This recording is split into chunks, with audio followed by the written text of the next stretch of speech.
go. Let's go.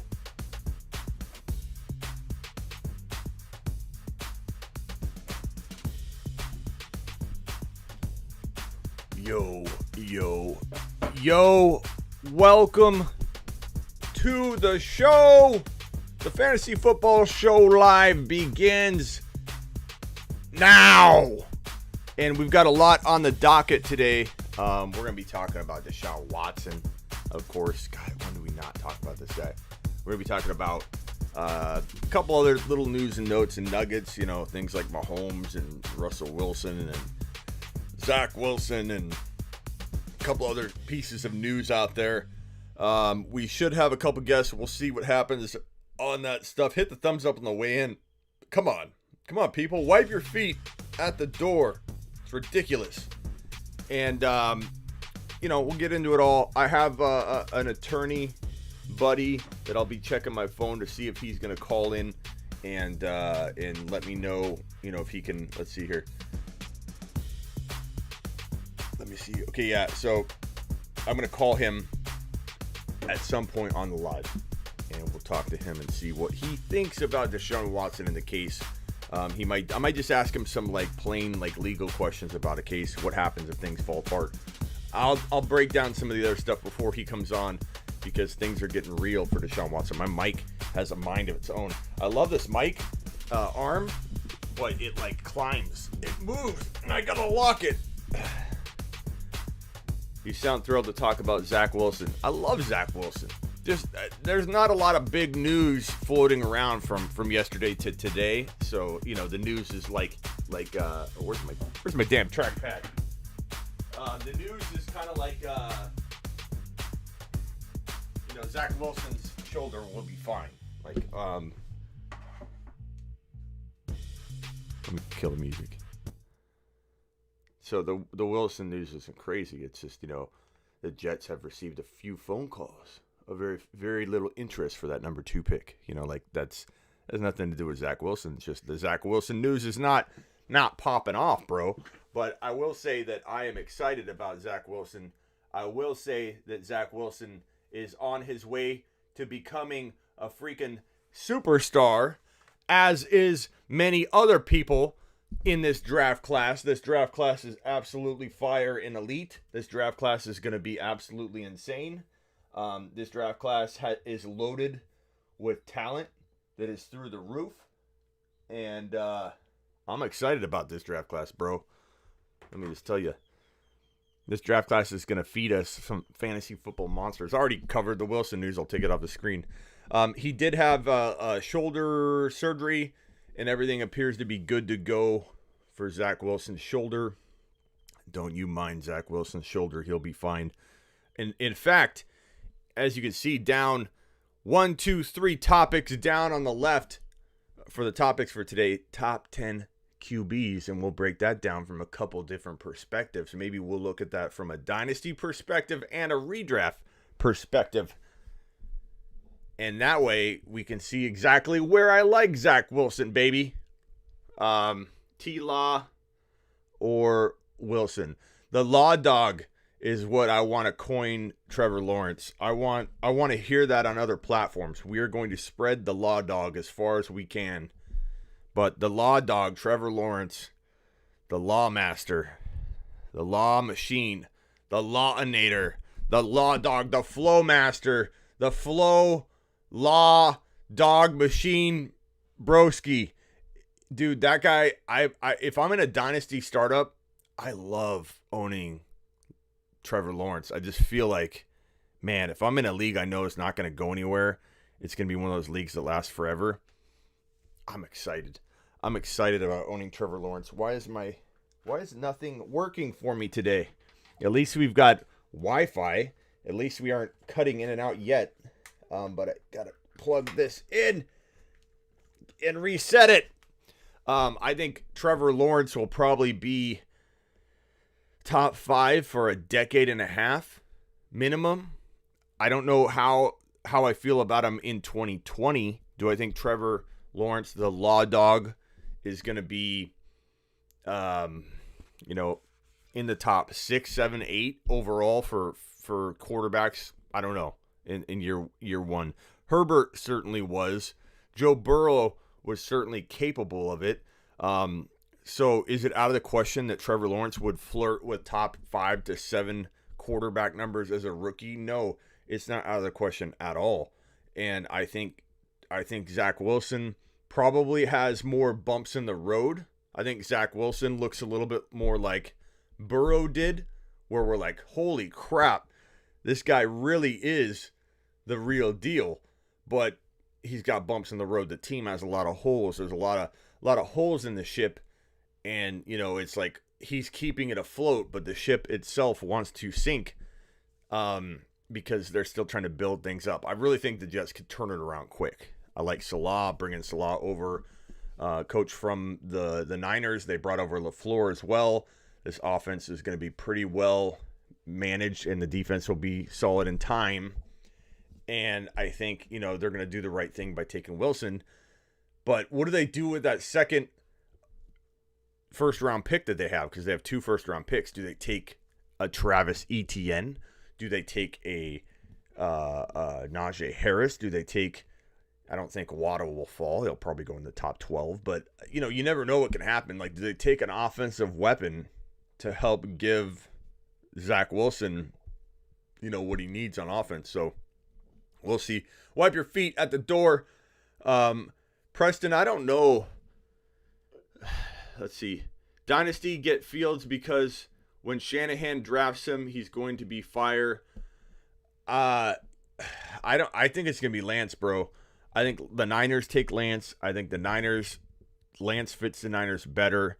I think where the Niners could go with Lance is so much more dynamic, the dynamic approach to the offense. Not that Fields can't run, but Lance is like half run, half pass, whereas Fields is a passer, which I know you want that initially, but he can run too. Like they're a little bit different. It's like Russell Wilson being able to run and throw. It's great, and there's nothing wrong with Fields. I think Fields would do well. I think even Mac Jones would do well in that Niners offense. I think I could step in, and where's my football?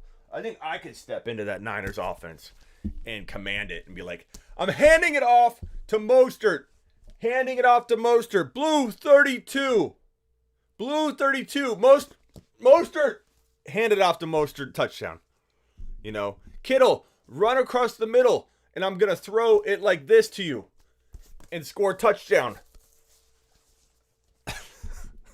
Like, I truly think I could quarterback the 49ers and be effective. Jimmy G, no offense to Jimmy G, but Jimmy G quarterbacked the Niners into a Super Bowl appearance. It's blue 32, throw it to Kittle. It's blue 34, throw it to Ayuk. And you don't even need to get it near Ayuk. You get it like somewhere in his vicinity, and his go-go gadget arms will go grab it. I'd be fine.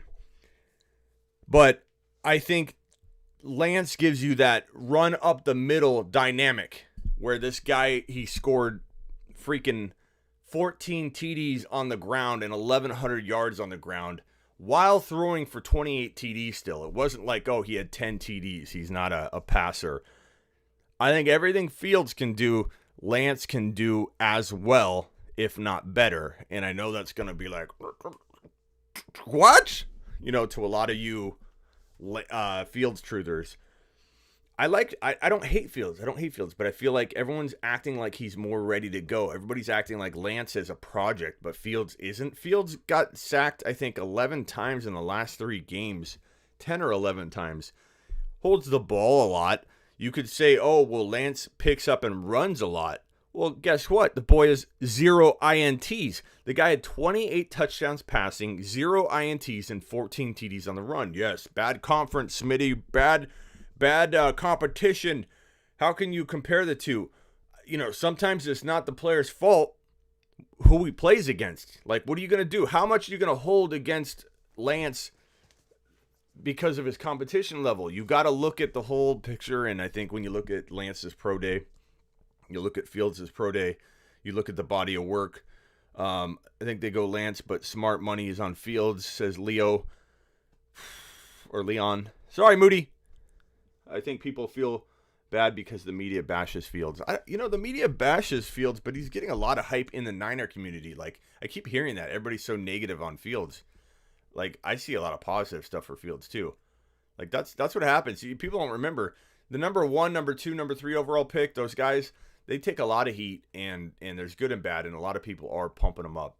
So I wouldn't feel too bad for him. He's gonna be a number 3 overall pick in the NFL draft.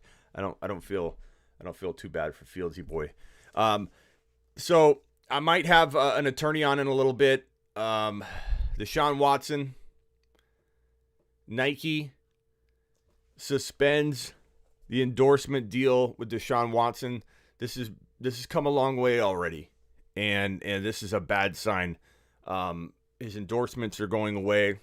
Anybody tied to him, it's all going away. And those that want to defend him, I get the innocent until proven guilty thing, and I think that that's important in our world, like from a criminal aspect, from a something happening to your rights. But when it comes to your employer, they can make decisions like the NFL always does about acting a little bit early. And I've told you for a month now, I've told you for weeks that Deshaun Watson, weeks and weeks, that Deshaun Watson would not play in 2021. And I told you the odds of him playing ever again are probably pretty slim. And I also told you that the league would put him on the commissioner exempt list, which hasn't happened yet, but will.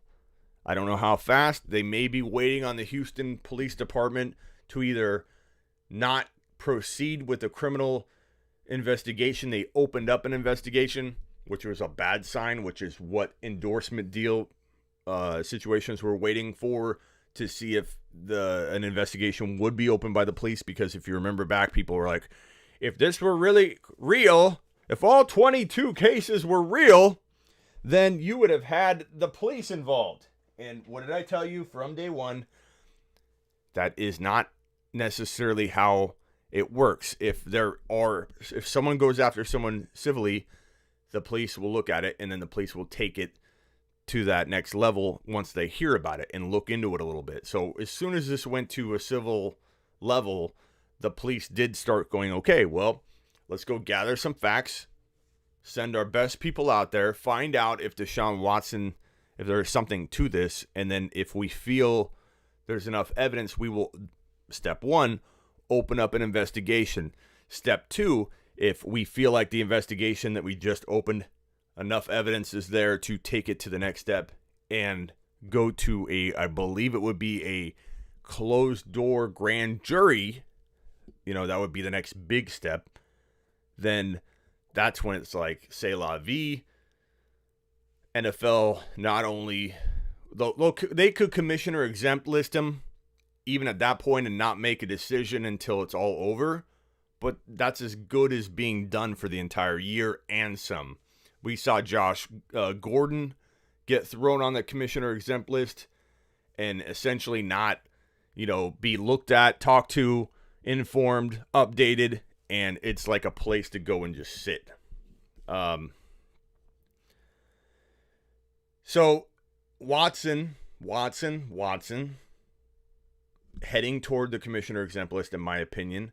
Again, the NFL may or may not wait for the police department to draw their conclusion whether they're going to move forward or not with an investigate or with a further investigation. And Nike suspending this deal, all of his endorsements and stuff going away is going to be a very, very bad thing for the NFL holding back, because now with Nike doing that, think about it like this. If the league doesn't take action sooner versus later, these companies that are trying to take a moral stance, and again, I'm not arguing right or wrong, people. Is there a chance Deshaun Watson's innocent? Yeah.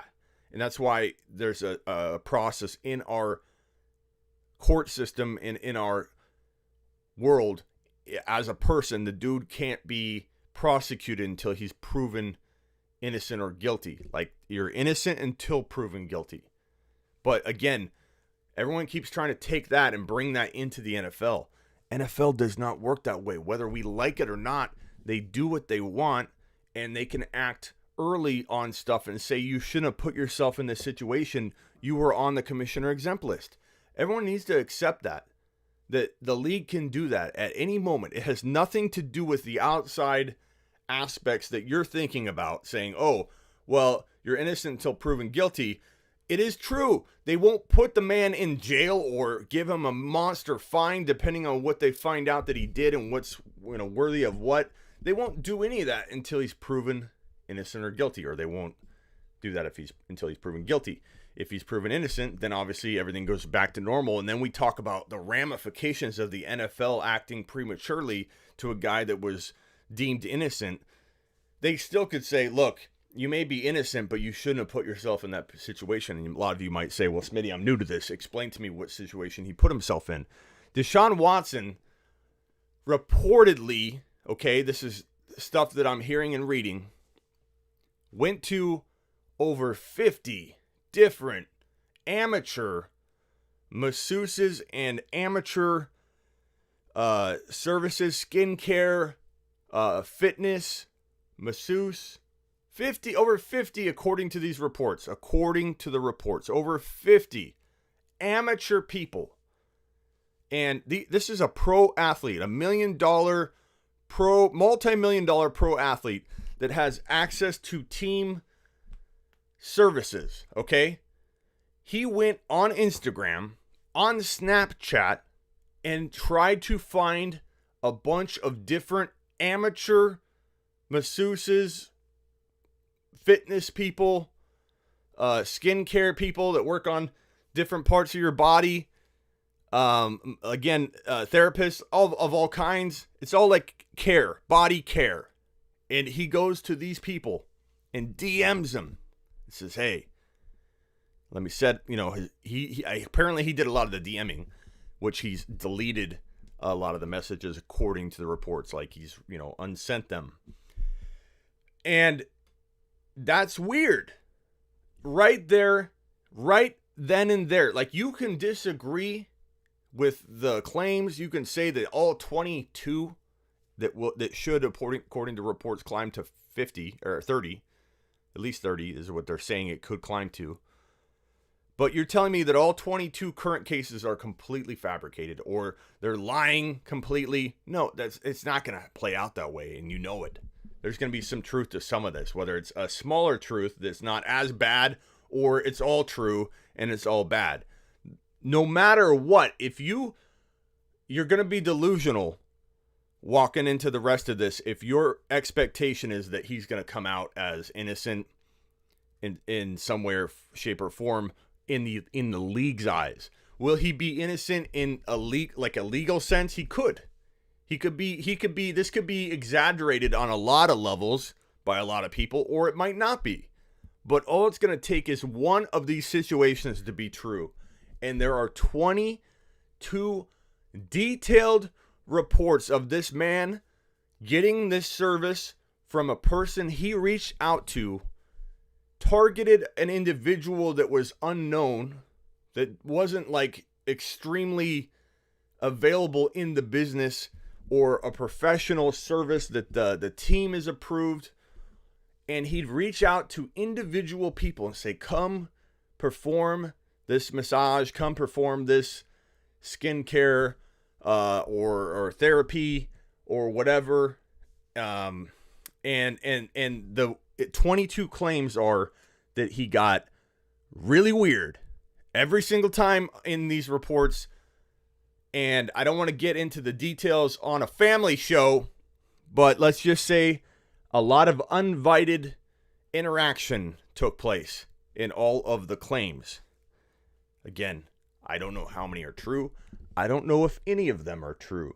But what I do know is the league right here and now has the ability inside their organization to say, you know what, Deshaun, we don't even need to wait for the results. We'll let that sort itself out for you on the outside of all this because, that you're innocent until proven guilty. But you should not have put yourself in a situation where over 50 people have been reached out to you and brought into your world behind closed doors, even if it's he said, she said stuff This was not a good look or the right decision, and you put the league in a bad light, Deshaun, whether half of this or all of it or any of it's true. The NFL will say you made a bad decision multiple times, 50 whatever times, or again, that's allegedly 50 plus situations that we're looking at or hearing about, 22 cases. So if we just talk about the 22 cases to keep it simple, 22 situations you stepped out and did something weird. Why you're targeting these people kind of goes to a profile. I do have a psychology degree, okay? I do have a psychology degree. I can use a little bit of it. And my guess, if I had to guess, is that he got a little bit of, I guess, excitement out of being, wow, it's Deshaun Watson. You know, whether he took it to extremes that are in the case files, I don't know. I'll never know. None of us will ever know. But it does fit a profile of somebody going out on their own, getting a little excitement out of watching people's expressions of, oh my God, this is a superstar. You know, I'm a small time, you know, masseuse or a small time skincare provider or esthetician or whatever, because those are the types of services that are all involved in this. They're not just masseuses. They're all kinds of different services, estheticians, skincare, masseuse, therapy of this, therapy of that. And whatever reason, he loved DMing these people individually. And that's weird. It's weird that he would go out and do that as a pro athlete with all the access and millions of dollars he has, the ability to have the team bring over a professional that's been vetted, that knows what they're doing, is not starstruck. He wanted a starstruck random individual every single time. What's that tell you? Like, let's be real. There's something weird going on. Whether it's all false or not, we don't know. But the NFL is not going to look at it good. So, wrapping this up, Deshaun Watson, Nike suspended his endorsement deal. What does that tell you if you're sitting here going, he's going to be fine, he's going to play? First of all, hi, Dynasty Deshaun Watson owner. Nice to see you if you're optimistic about this situation. You're the only one that it could be, right? I understand. It sucks. Good football player. Whew, down the drain. But tell me what you think is going to happen here. If Nike says we're not messing around with Deshaun Watson anymore, broskies, what do you think the NFL is going to do? What do you think Nike might do to the NFL if the NFL doesn't, in suit, follow into lockstep form with Nike? What do you think Nike's going to do to the NFL? What do you think all these other advertisers are going to do in a world that we live in today where, yes, people do cancel people too early. People do overreact too early. If you think I'm all against Deshaun Watson's situation or that it's okay to act too early, I'm not. I'm actually not liking how some of this is playing out. I don't like the knee-jerk cancel culture on a lot of these things before anything ever comes out. I don't like it. But I'm trying to be real with you and paint a picture of what's really going to happen.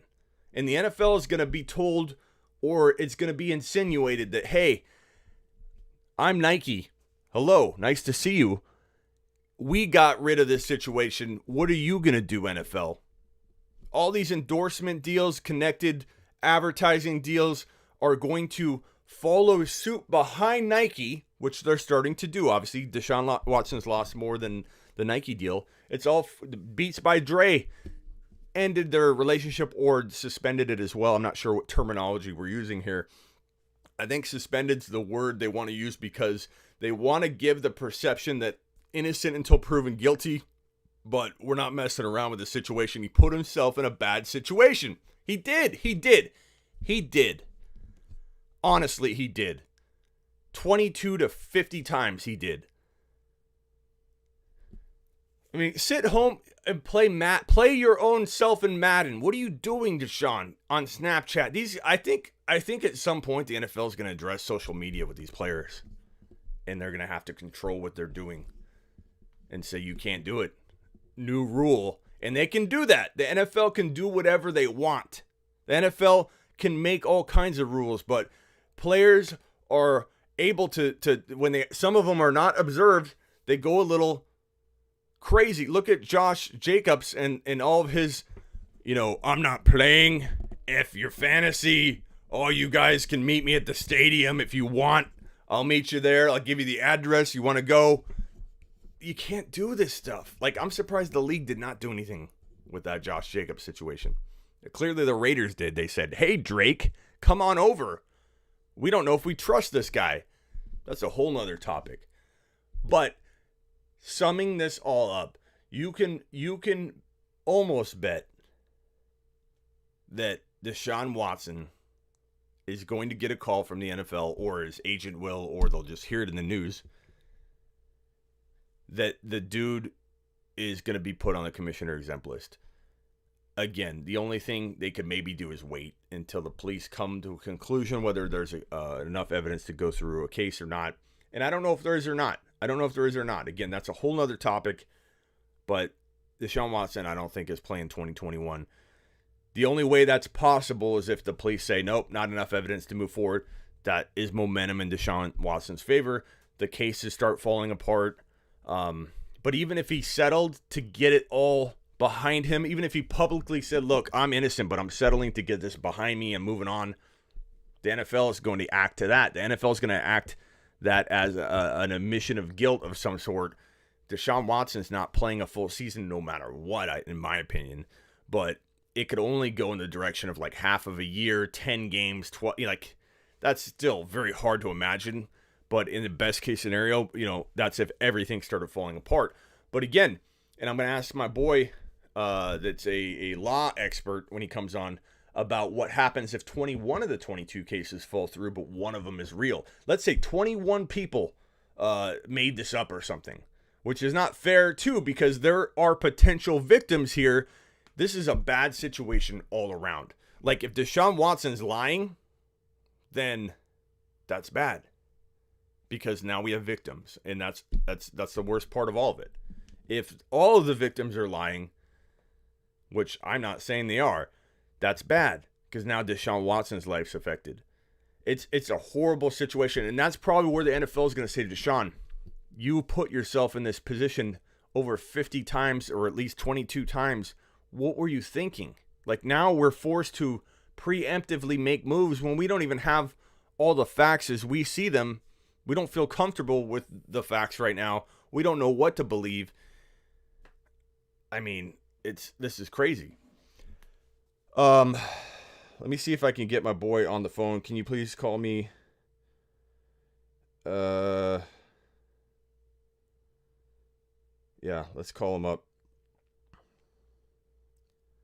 And my legal buddy will be able to give me some insight on what's going on with this case, and we can break it down. I'm going to have him.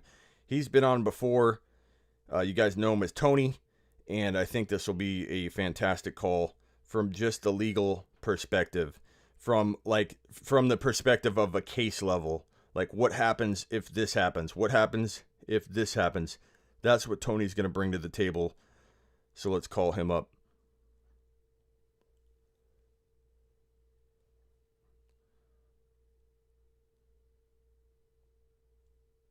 And actually, I got to call him again. Dang it. You guys got any questions? Ask away. Tony, I can call you right now. Give me 1 second, Tony. And let's get him on the line. Our man, Tony. Tony, keep it clean, bro. Last time we had Tony on, it was pretty funny. He said something pretty funny, and I'm like, whoa, whoa, whoa.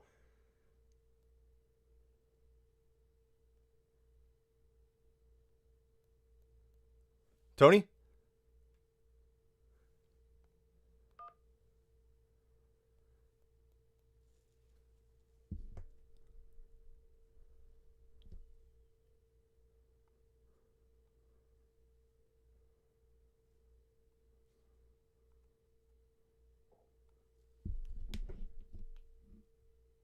All right, Tony, hold on 1 second. I'm trying to dial you up.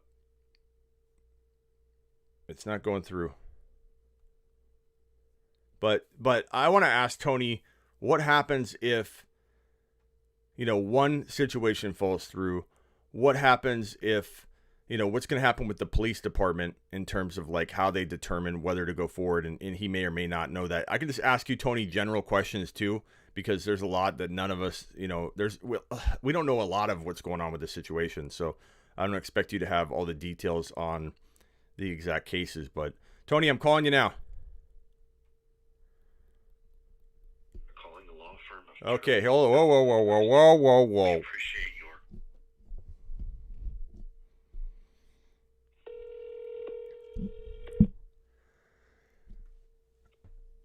Hi, this is Tony. Hey, Tony, it's Smitty. You're live on the Fantasy Football Show live. So we're going to keep the details out of this, just to keep it a family-friendly show as much as possible, even though I scream and yell at everybody. It's definitely not family-friendly, I would say. But verbiage-wise, we're going to keep it clean. So no details of, if you could. So I'm not sure how much.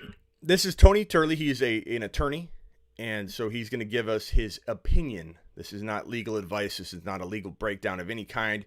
Neither one of us know exactly what's going on with this case. So this is speculation, right, Tony? Just opinion. Sure. I mean, it's opinion in the sense that we obviously have no firsthand knowledge as to the actual facts. With regard to the applicable law, that's pretty straightforward. But yes, I love it. We don't know what really happened. Tony's like, don't argue with me. I feel like I'm in trouble, Tony. Okay, so Tony, did you hear my breakdown of this? I don't want to repeat it for everybody watching, but hopefully you got it. I just jumped on a couple minutes ago, so okay. I have not been on since the beginning of this particular live stream, but I did catch the end that yes, things do not look good for Deshaun. And there's obviously, because of the number of claims, that's a very serious concern. Yeah, and the fact I'm that happy to answer, whatever questions you have. Yeah, so Nike suspended the endorsement deal. Beats by Dre either severed or suspended the relationship with Deshaun Watson.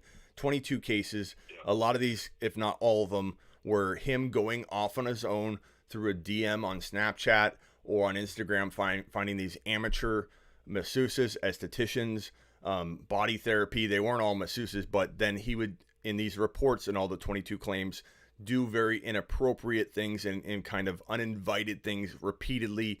And some of them have some really, really descriptive, like crazy details, like where there is, if true, they were violated or attacked or whatever.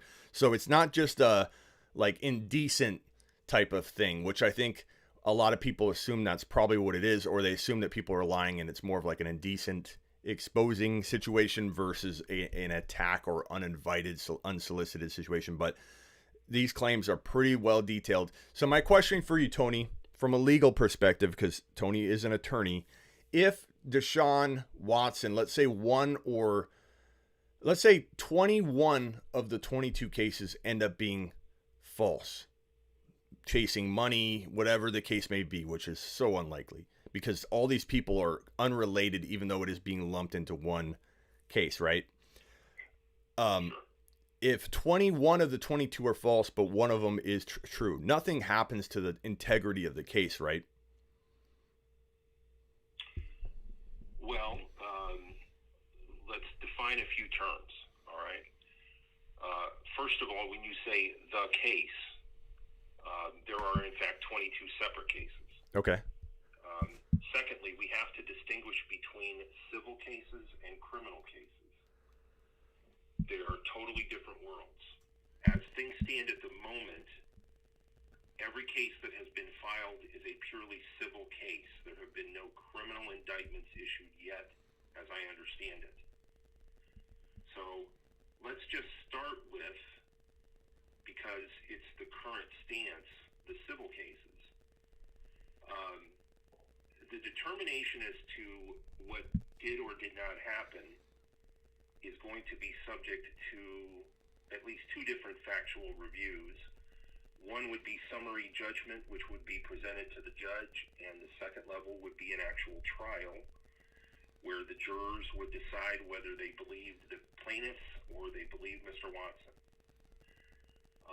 It's impossible to know how that would come out unless and until we get there and or we get more information. It's also true that in the civil context, about 98% of all civil cases settle one way or the other. Settle can mean either payment and a release from the plaintiffs.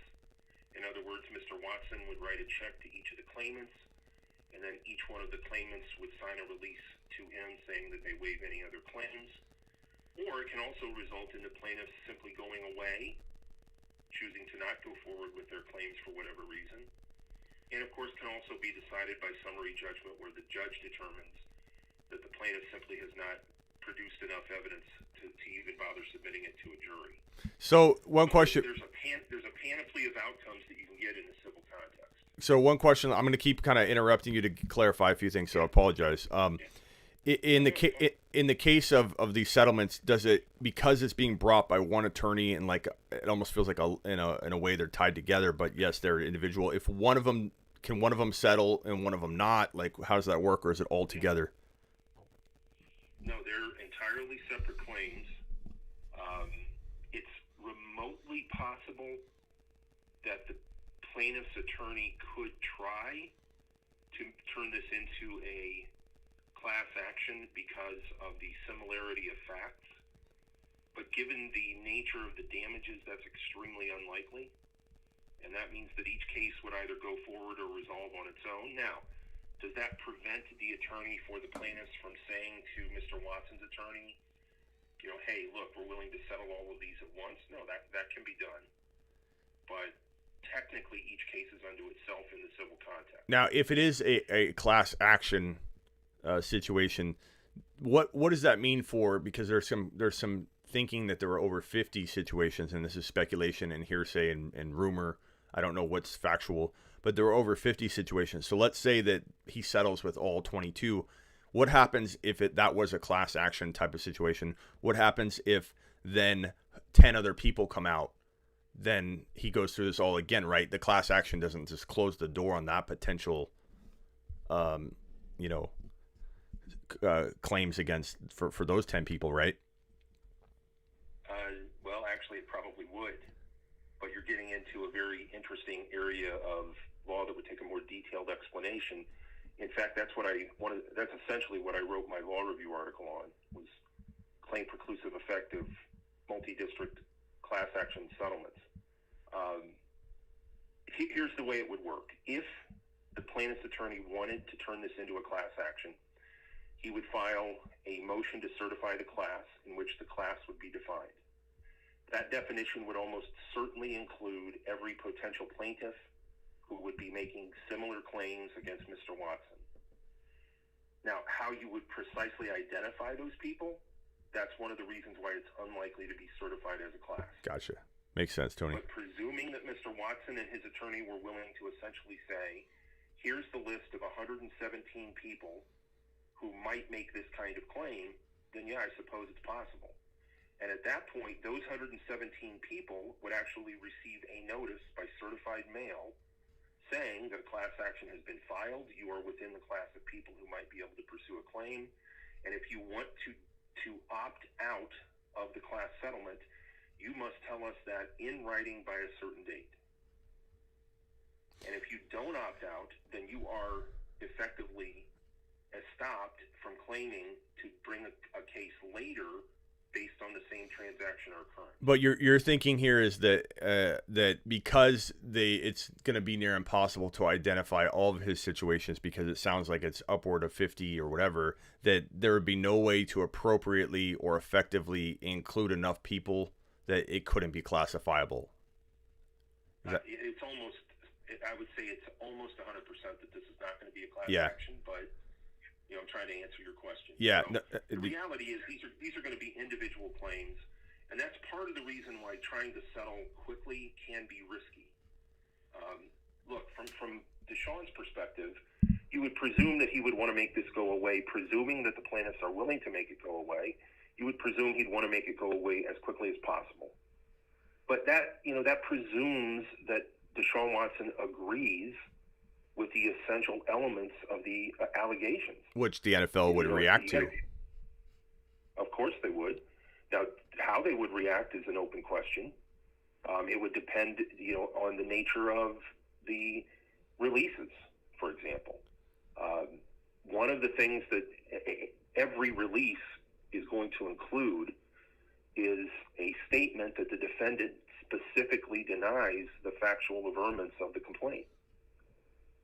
In which case, it puts the NFL in a more difficult position to deal with this.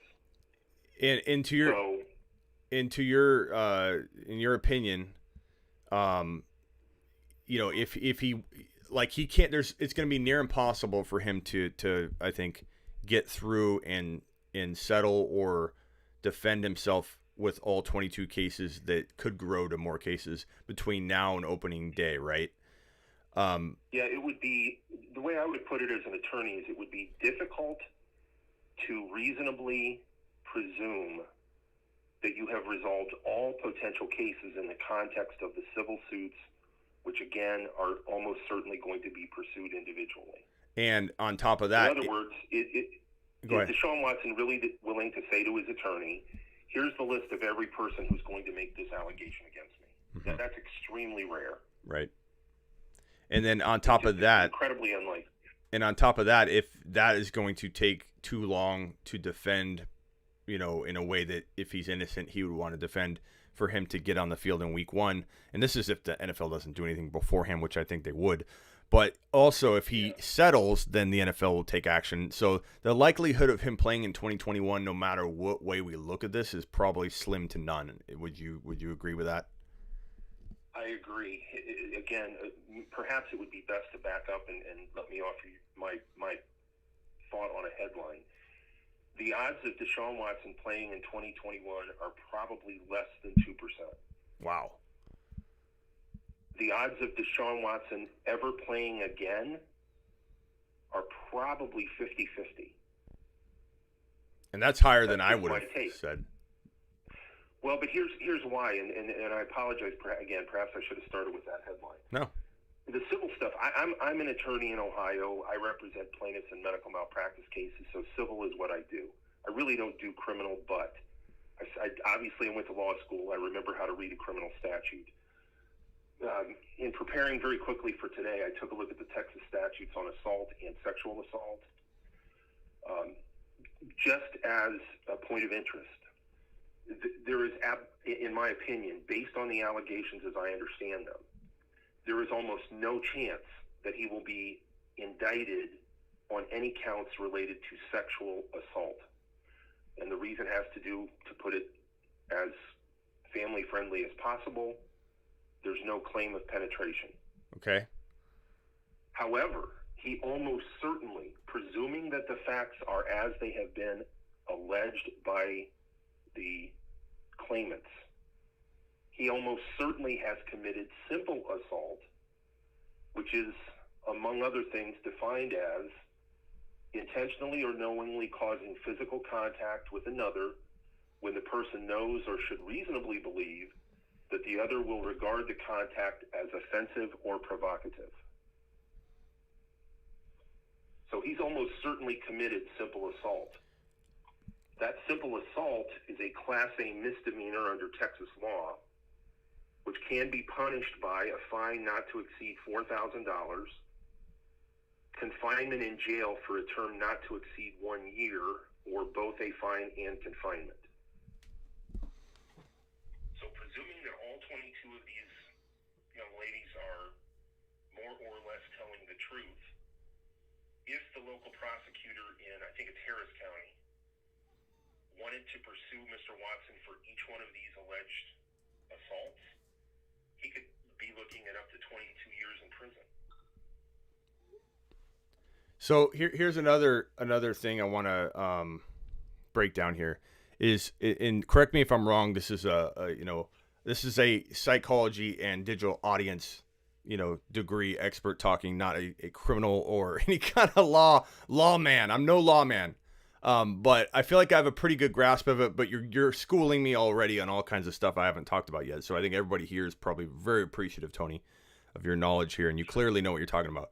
But The Houston police, everybody kept saying from the beginning, if this was real, the police would be involved. And I said from the start that the police can't be involved until they know there's something to be involved about. So when the civil stuff came about, the police did say, okay, we're going to send our best people to go check it out or look at it.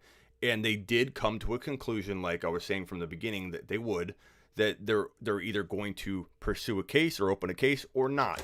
Now, they opened a case, which is a very, very bad sign. Opening the case, I believe, triggered Nike and Beats by Dre to pull their endorsement deals or to suspend them, because now the police have enough evidence to open an investigation. That's a bad first step. Now, if they go forward, the next step, I believe, is a closed-door grand jury, right? If it, or, presume, again, I don't want to go too far right. here, Smitty, because I'm not licensed in Texas.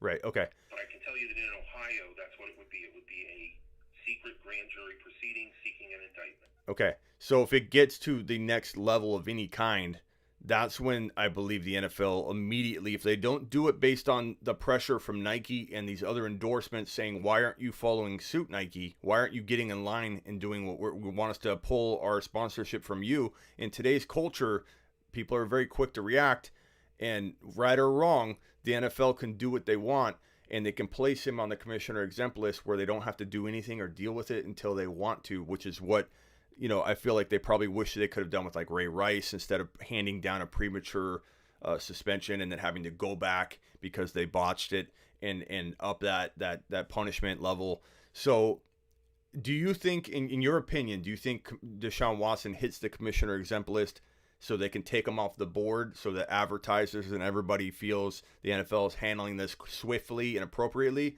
Or do you think they wait until the Houston police make a determination to move forward or close the investigation? Well, look, this probably is not terribly helpful, but I would make the point that I think Roger Goodell is a complete idiot. I presume that the NFL learned from the Ray Rice episode, as you noted. I would also presume that the NFL learned from the Adrian Peterson episode. And that, I think both of those are instructive, because it is possible to overreact to a situation if it's not, in fact, truly criminal. It depends on the degree of criminality. My guess would be that, yes, that absolutely is the smart course for the NFL. The exempt list makes the most sense because it makes no determination as to the criminal aspect of any actions on the part of Mr. Watson. But it also puts the NFL in a position to say, look, there's enough here that we've decided to protect the shield. We're going to have this guy sit until this all gets resolved. Again, look, even if the averments from the claimants are all true, when you're talking about simple assault, there's some discretion on the part of the prosecutor as to whether or not that prosecutor wants to go forward. I do not know who the prosecutor, and again, I think it's Harris County, Texas, if I remember right. I do not know who the prosecutor is there. I don't know anything about that person. I don't know what his or her proclivities are with regarding simple assault. Who knows? I can tell you that politically, if facts become more public that make it, I would say, more likely that the averments are true, then it's going to be almost impossible not to pursue some sort of criminal action against him. And the minute they go down that road, that's why I think that his chance of ever playing again is probably now down to about 50-50, based on the allegations that came out, what was it, yesterday? Mm-hmm. The letter that was read regarding the one claimant. Yep. Now, I will tell you that as a defense attorney, there were a lot of things, if I were a defense attorney, I should make clear, if there were a lot of things in that letter that would be extremely compelling cross-examination. In other words, look, is it possible that he did some of these things? Yes.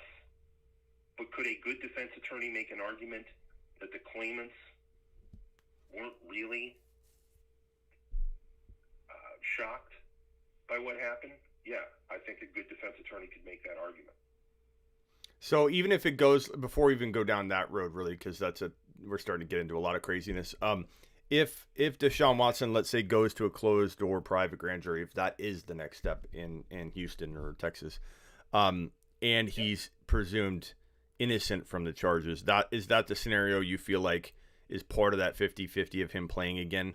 Or do you think the NFL says, look, man, you know,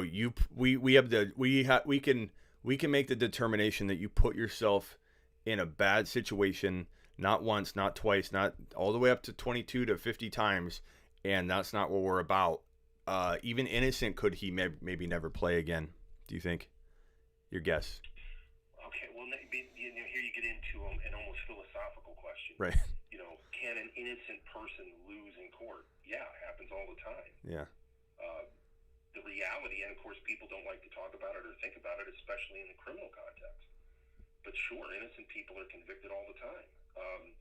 If you're saying, if your question is, look, let's say that they do indict him, and by the way, just a simple point, when you say presumption of innocence, that applies generally to the law, especially the criminal law. But once you are in the grand jury, the whole point is to determine whether or not the state, in other words, the community, wants to say, we believe that Deshaun Watson committed a crime. So there's no presumption of innocence in the grand jury. Important point. Now, having said that, the second point, and you've probably heard this on many television shows, a good prosecutor can indict a ham sandwich. The odds are that if the prosecutor wanted to go forward and pursue indictments, the odds are that those indictments would issue.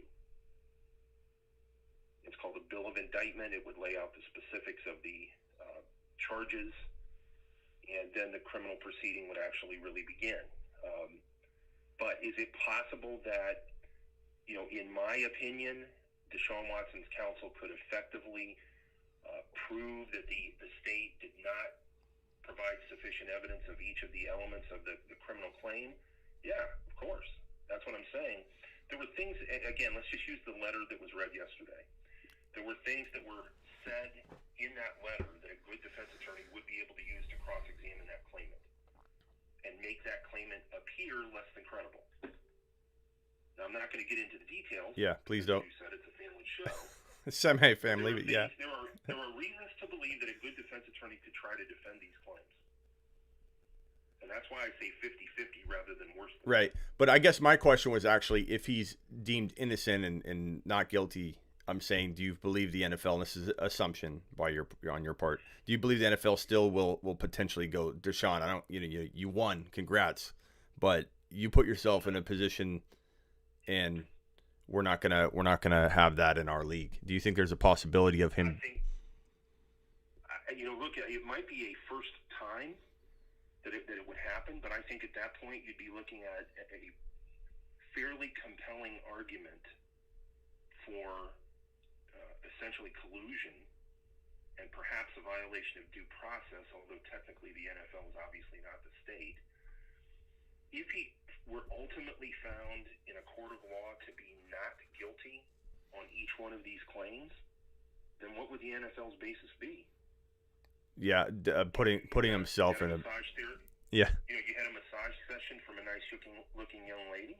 Yeah, you make a good point there, and so that is the ultimate way this guy hits the field is if and I don't think he hits the field in 2021 regardless. Like you said, 2% chance whether he's innocent, guilty, if all these are fabricated or all of them are true. Like, feels like a 2%. I think that's a good assessment because he's tied up in court or he has to settle, and either way, that's has him not playing 2021.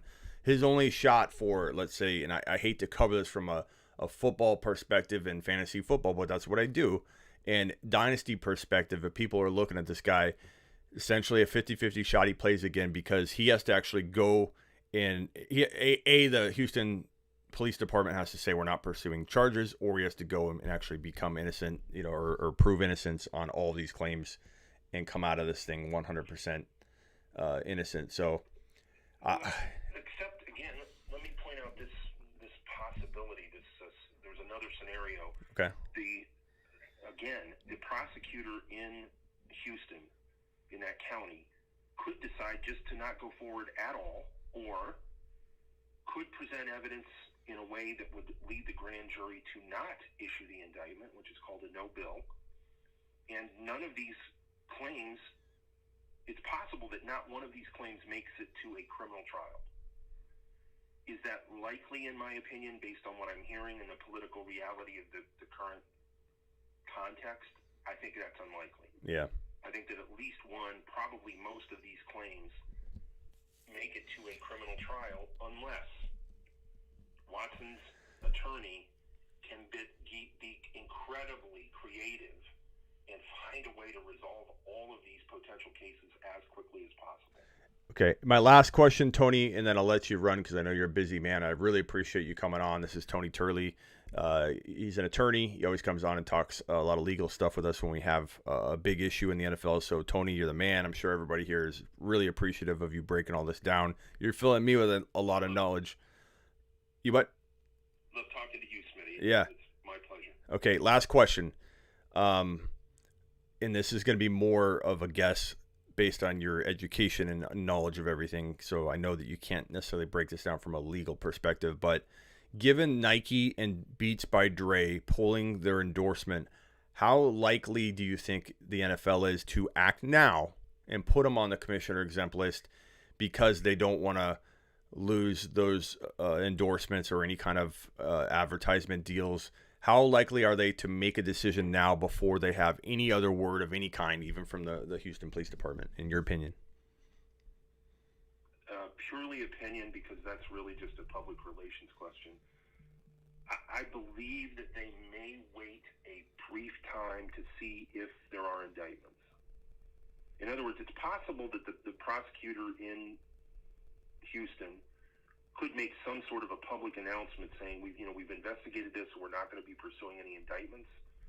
That's unlikely, and I don't think that the NFL would wait too long, but they may wait briefly. My best guess is that's where we're headed. He's going to be put on the exempt list, and then the NFL is just going to wait and see where everything shakes out. Yeah, because when you think, my best guess. I agree with you, because when you think about it, he's not putting him on the exempt list right now does very little harm to him if this thing ends up going the other way, and then they could take him off because it's the off season. The off season, sure, he misses time, can't show up to the facility.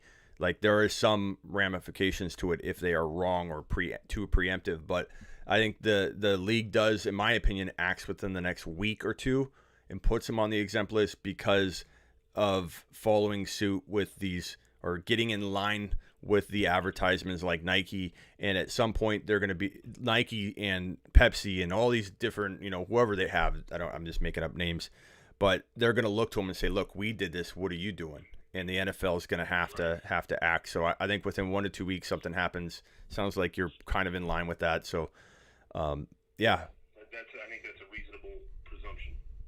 Tony, I appreciate you, man.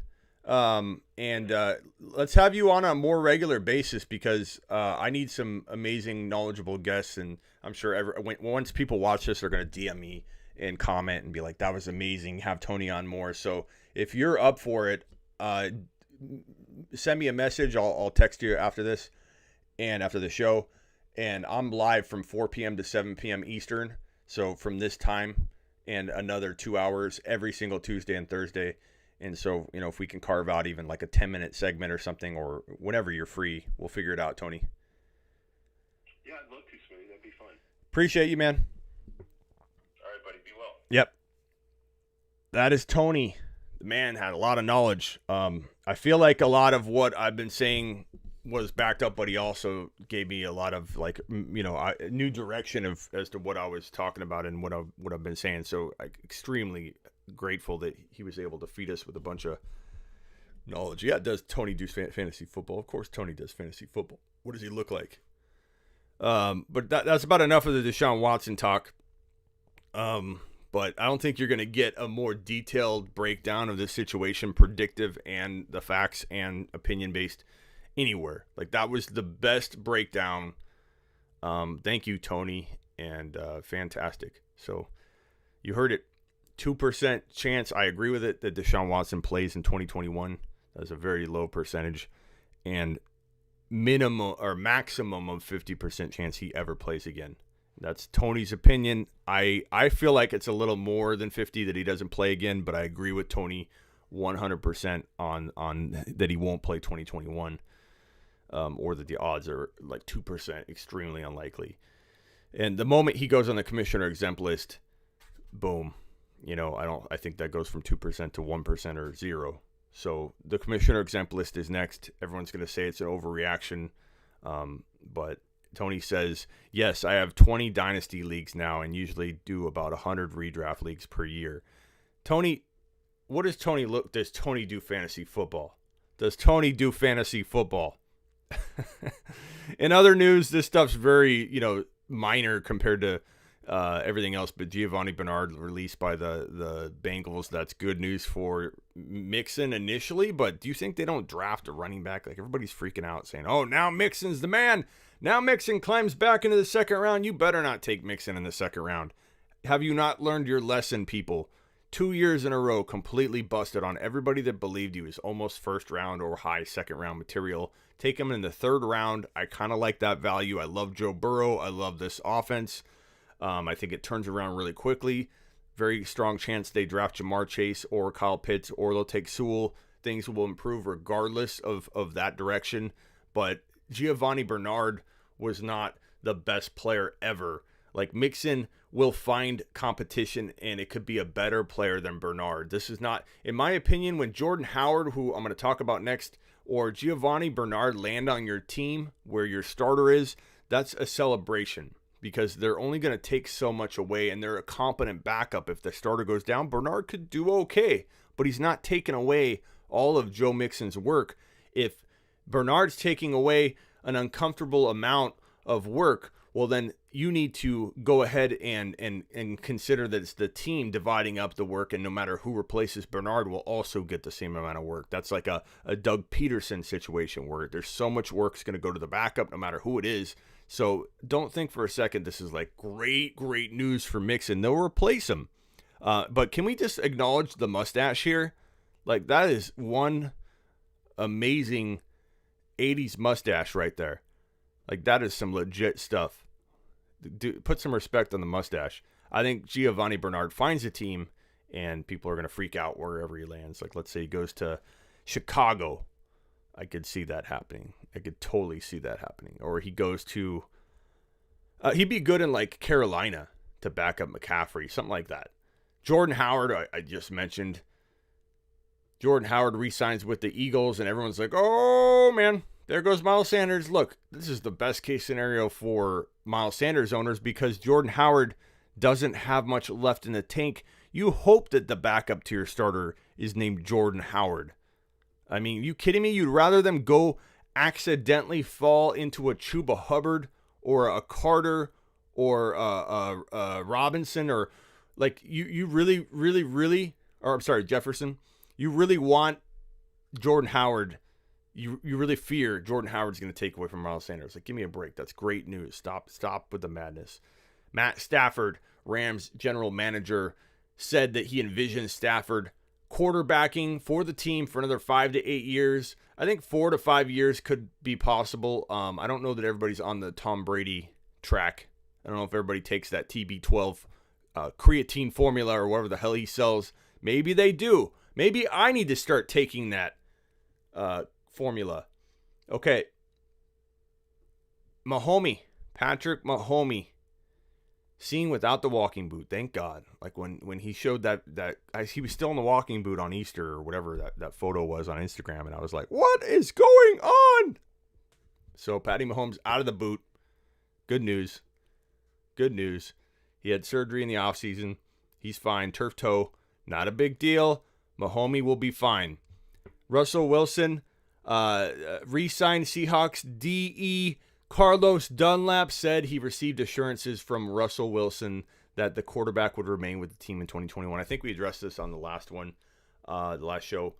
Russell Wilson ain't going anywhere. I've said that from the beginning. They get rid of every single hot dog vendor and coach and everybody, every facility person known to man in the stadium before they would get rid of Russell Wilson. They would fire every single personnel person. They're not getting rid of a top 5 quarterback. Do you know how hard it is to find a top 5 quarterback? Why would you get rid of a top 5 quarterback when you have DK Metcalf, Lockett, this offense ready to go? They can win now. They won't win 7 years from now, 8 years from now. If they lose Russell Wilson, like they will be dead for 1 to 7 years if they get rid of Russell Wilson. They will be the worst team in the NFL. There's no way possible the Seahawks move on from Russell Wilson. Like, this is ridiculous. He just wants to say he's tired of looking at LeBron and Brady getting what they want constantly. The dude wants to have a little say. He wants to be told, hey, we might hire this guy.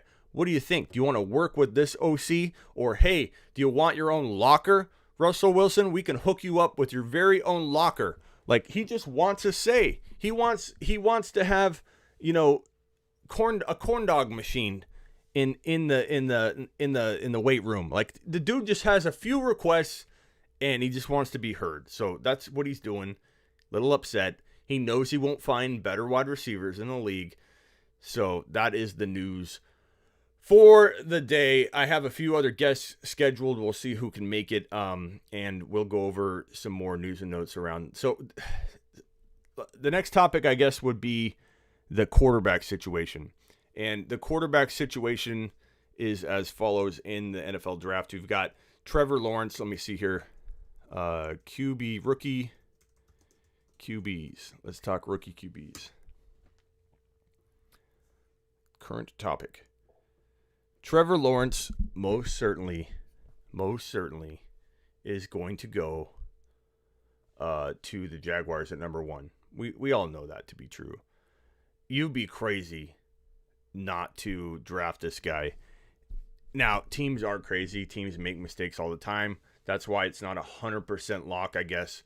It's more like a 98% chance, 95% chance that Trevor Lawrence is going to the Jaguars. The real question is, will Wilson go too?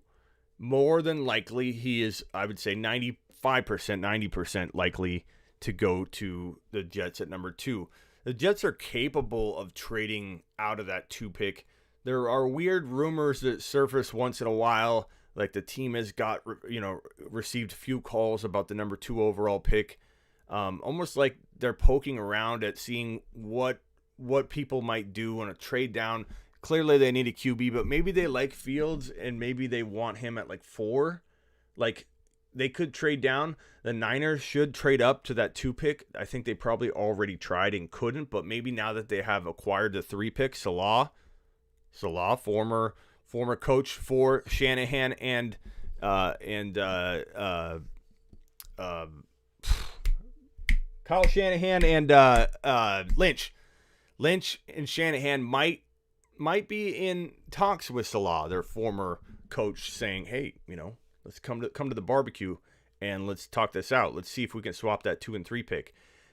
They probably didn't want to mess around with the 12 pick, so it's possible the Niners, in my opinion, kind of a conspiracy theory here, that they traded up to the 3 because they knew that the Jets would be more interested in that pick when push comes to shove. And they may have said, hey, if you like everybody on the board, even after the top 2 quarterbacks thing, you're set. But if you move up to 3 on the clock on draft day, we might make a deal. Who knows?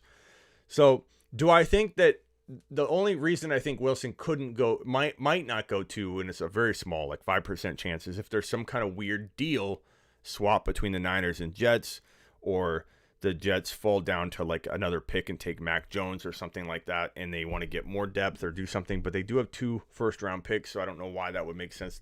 It would be a mistake to not take Wilson, let me put it that way. It would be a huge mistake, but teams make mistakes all the time, and a lot of people are going to say, Smitty, this doesn't make sense, that's horrible. But remember, what I'm telling you is that teams oftentimes do things that you don't expect. Not everything you or I think is the right move ends up happening. Teams make their own decisions, and it happens all the freaking time. So don't act like teams can't make mistakes. I'm not saying that Wilson shouldn't go number 2. I'm saying crazier things have happened.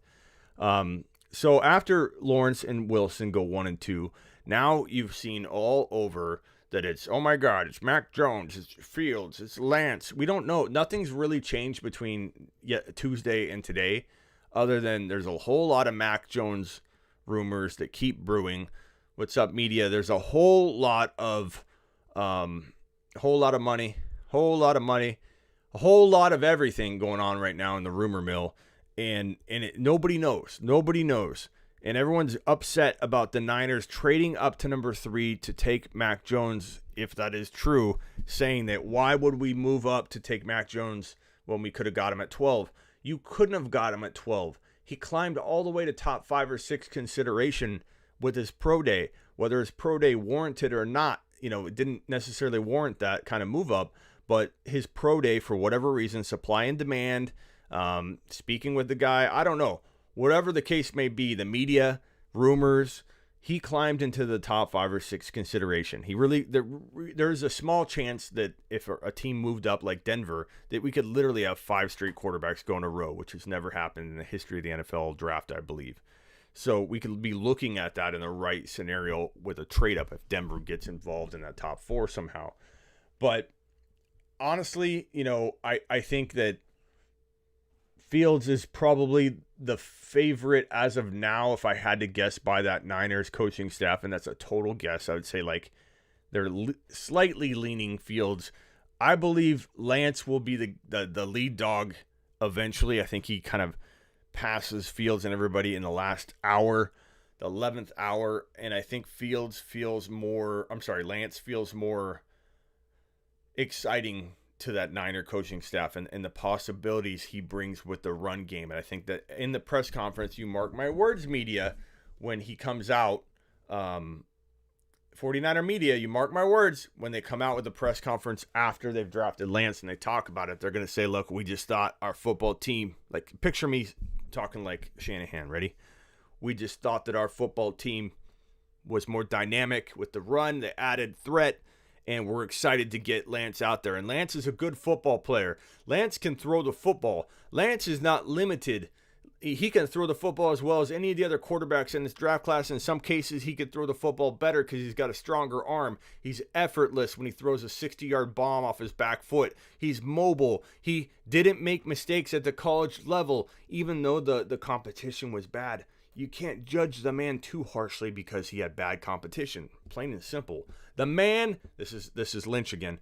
The man threw for 0 INTs in college. Is that not impressive to you? He didn't have a long track record. We like that. Low mileage. The dude's ready to rumble. 28 passing TDs and 0 INTs. He picks up and runs amazingly because if he made bad decisions picking up and running, if he did that ineffectively, meaning the guy doesn't know when to stay in the pocket, then how did he wind up with 0 INTs? 14 TDs on the ground, 1,100 yards on the ground. The dude is a different level of running back in a quarterback body and frame. Fields is quick. Fields is faster. Fields is a good runner, but he's not Lance. Lance is like a Cam Newton in his prime. I hate to do that because a lot of people have short memories and they think Cam Newton's garbage all the way around from point A to point B, from beginning of career to end. People can't remember things when Cam Newton was actually dominant. But this is a Cam Newton type runner with the ability to throw the football better than Cam ever could. This is a guy that I believe Lance, I'm talking about Trey Lance, could be not limited at all in that 49er offense. The way that they will use the quarterback, I think you'd get the most in the same amount of passing skill and opportunity by having Lance in there than you would having Fields. I don't think you miss a beat. I don't agree with everybody that says that Lance is not as good of a passer as Fields, that Fields is a better pocket passer. We don't know what kind of pocket passer Lance would be in an offense like the 49ers. We don't know if Lance would need to even pick up and run very often, and he would be scheduled to run. It would be planned, an attack, a special game plan for certain plays where Lance would run would definitely be in the cards, but we don't know that he would pick up and run on his own accord like he did in college when you surround him with George Kittle, Deebo Samuel, Brandon Ayuk, Mostert, an amazing offensive line. We have no clue how he would respond. He may not pick up and run as much as you think, but they would certainly game plan this guy running up the middle and scoring double-digit touchdowns as a rookie. If you put Lance in that 49er offense, it's more dynamic. It's scarier. You can't contain it. he makes less mistakes than Fields, in my opinion, because he can run. He can pick up and run instead of making a mistake. If he was a bad decision maker in the pocket, the man would have multiple INTs, not zero. If he picked up and run inefficiently, he would have more INTs than zero, and he wouldn't have 14 TDs and 1,100 yards. This 49er offense, you know I'm amping you up, 49er media. You know I'm right, bro. You've been going slowly toward Lance every time I speak on it because you know it's true. You know you're excited about Lance landing with the 49ers. You know it. 49ers want Jones. Why would they trade up? I just explained that, Roger, because they were if they were interested in Mac Jones, they knew his value would climb. Everyone says, why would you trade up? My question, Roger, is would you get Mac Jones at 12? The answer is no. He climbed up in value, and they didn't want to be left at the altar, was the verbiage that Lynch and Shanahan said in their press conference, which means that they were predicting the quarterback landscape to change, which it did.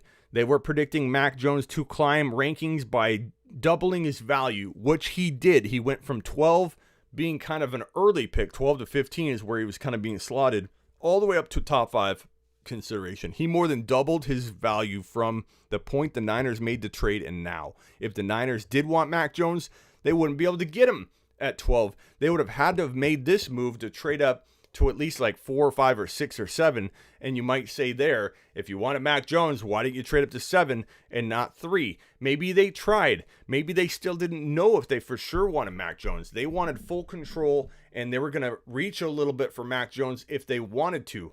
But they may not want to. They may say now, we like Fields, we like Lance. We're not sure who we liked. But bottom line is, this team put themselves in the driver's seat at number 3, or at least the back seat. I like to say the driver's seat. There's only 2 seats there. It's Lawrence and it's Wilson. And the Niners creeped up to the middle console and they said, we got the third best seat in the house, baby.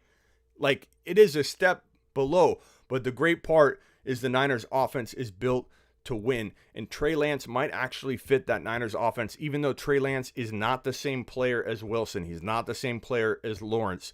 Trey Lance will become a 6-12 quarterback in the NFL, which is a darn good quarterback. And in that offense, he might be able to help the Niners win as much as drafting any other quarterback. I think Lance just gives the Niners an aspect and dynamic and avenue of scoring points that you cannot measure. So, bro, it's going to be crazy. All I know is on draft day, I'm never going to be more excited because there's never been an NFL draft where more skill position players were set up to be taken in the top 10. More skill position players, offensive skill position players were set up to be taken in the first round in general. And so when I go to this whole Jamar Chase to the Bengals, let me put that on the screen. Chase to Cincy. When I talk about this topic, I can't tell you how many people say the same thing to me over and over and over. Smitty, if you don't protect Burrow, how is he going to throw the ball to Chase? What? Hold on. Smitty, if you don't protect Burrow, he won't be able to throw the football to Jamar Chase. Smitty, you have to protect Burrow. Smitty, by not taking Sewell, you're not protecting Burrow. You have to protect Burrow. As if I don't know what I'm talking about. As if I don't understand that you need to protect Burrow. What do I look like? A moron? I've told you over and over that Jamar Chase indirectly helps that offensive line and Joe Burrow stay healthy as much as drafting Sewell himself. Why? Because this is a very deep offensive line class. Why? Because offensive linemen will fall to the Bengals' second-round pick more than people are anticipating. Why? Because this first round, especially the top 15, is littered with offensive skill position players. In no draft in your recollection will you be able to even come up with a draft in your mind that had more offensive linemen available at the second round level because of all the skill positions going Lawrence, Wilson, Fields, Lance, Chase, Jamar Chase, Kyle Pitts, Devonta Smith, Waddle, ETN, maybe even Najee Harris, 2 running backs, more wide receivers. You might have 1, 2, 3, 4 more wide receivers go. You're going to have all kinds of defensive players going in the first round. You might see so little offensive linemen taken that the right guy, a sleeper, a superstar, a guy you can coach up to maybe be remotely close to Sewell, will be sitting there in the second round. People are not comprehending how loaded this first round will be with offensive skill positions and defensive players. There will be a ton of D-backs. There will be a ton of players taken on the defensive side of the football. You will see less offensive linemen taken. If you look at that, if you understand that, you realize that, and maybe you don't feel this way about Jamar Chase, and that's where the divide is. That's where you and I part ways on the topic, and that's fine. We're all allowed our opinion. But Jamar Chase is a generational talent. Devonta Smith even more so. But I know that if they take a wide receiver here and forego the offensive lineman, it will be Chase because of the connection between Burrow and Chase. They played college football together. Chase and Burrow. Burrow and Chase. Burrow was Chase's college quarterback. The rapport is there. The learning curve is minimal. Jamar Chase walks into that offense playing football, playing backyard football catch with his former quarterback. It's going to be crazy. It's going to be unreal. It's going to be a natural fit. And stretching defenses, Jamar Chase stretching defenses, T. Higgins being able to get open even more so. T. Higgins would get focused on if they didn't bring in Jamar Chase. I like T. Higgins. He'd be pretty good. And adding Sewell would be a massive upgrade. People act like I say it's not a good move. Drafting Sewell is a good move. Getting $10 is a good move if you didn't have $10 before you amassed the $10. Getting $100 is better than getting $10. So make no mistake about it. I am saying grabbing Sewell is a massive upgrade. If the Bengals draft Sewell, things will improve to an extreme degree. All I'm saying is if you want to improve things 10x from that point, you draft Jamar Chase, you stretch the field, you get double teams on Jamar Chase, spreading defenses out. You never face the same kind of defensive scheme again. Kyle Pitts as well. If they took Kyle Pitts, I'd be just as happy. Kyle Pitts would do everything I'm saying with Jamar Chase, and maybe even more, because you could teach the man to block. Believe it or not, Kyle Pitts, a guy that has a bigger wingspan than anybody that's ever come in the NFL at the wide receiver or tight end position before in the last 20 years. Kyle Pitts can learn a thing or two. So don't give me that Kyle Pitts doesn't know how to block. The dude would learn how to block. The dude will learn how to block. And Jamar Chase or Kyle Pitts to Cincinnati with a second round lineman that will slip because the offensive lineman will fall in this draft is a way better move than drafting Sewell and even a wide receiver in the second round. Now, if you disagree, it's because you like the wide receivers in the second round near as much as you like Devonta Smith, Jamar Chase, and Kyle Pitts, and I can't help you if you agree with that. I think Jamar Chase is a generational talent, a difference maker. I think Devonta Smith is a generational talent and difference maker, and I think Kyle Pitts is a generational talent and difference maker. Bateman, Rondell Moore, all these guys are pretty darn good, and they will be good players in the NFL. But I'm telling you right now, apples to apples, Jamar Chase or Kyle Pitts or Devonta Smith with a second-round lineman is winning the draft. That wins the draft on draft day in 2021. That's all I've got to say about that. I know a lot of people don't agree with me, and I'm still going to hear the same ridiculous... But Schmitty, I think I heard everything you said, even though I'm going to completely ignore your entire stance and say that Jamar Chase... You can't take Jamar Chase. You got to protect Burrow, Schmitty. You got to protect Burrow, Schmitty. Didn't you know that Burrow fell last year and hurt himself? If Burrow's on his back all the time, Schmitty, how are you going to get the football to Jamar Chase? I know I'm going to hear that because no one listens to what I'm saying. They just read the headline or they just merely gloss over what I'm saying, and it's fun and it's not fun. Okay? I have a little fun with it. I do, but it also gets a little annoying when nobody understands my point even though I beat a dead horse with it, even though I tell you in tremendous detail what I'm saying and how I'm describing it, how it's going to play out, I still get the same old, excuse me, Smitty, you know Burrow needs to be protected, right? As if I'm not worried or concerned about Burrow being protected. As if I didn't explain Burrow would be protected. It's crazy. Smitty's getting angry. Okay, let's check the phone lines, see if we've got any voicemails. And if you guys have any messages you want to leave me, go ahead and do so. I think I have some voicemails here. And any of my IG guys, leave me an IG voicemail right now, and I'll play that on the air.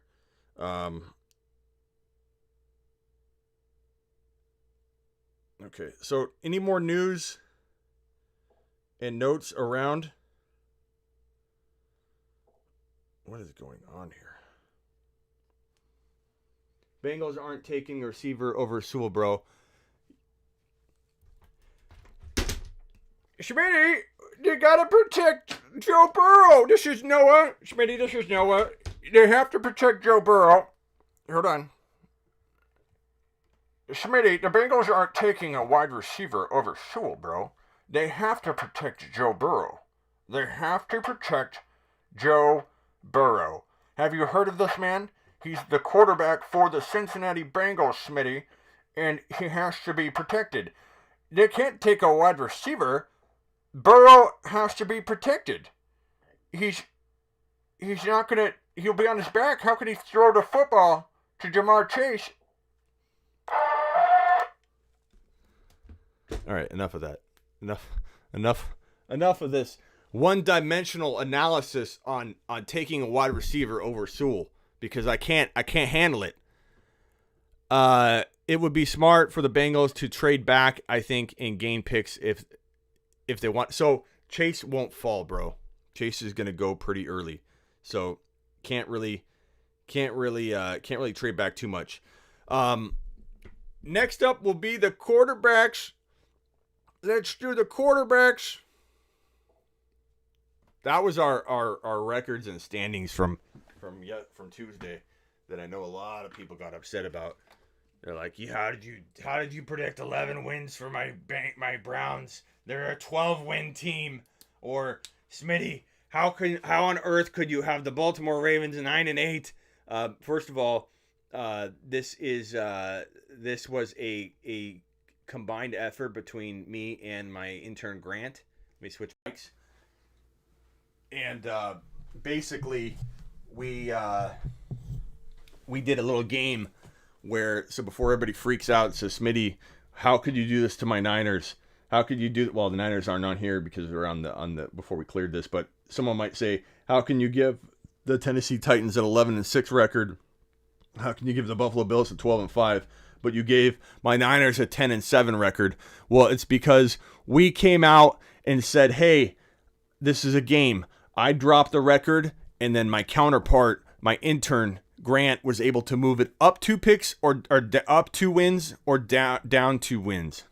And so we kind of pushed back on all these together. So I believe I might have said 9-8 or 10-7 for the Titans, and then Grant said, "Nope, I'm going to move it up 2 picks or 1 pick," and he made it 11-6.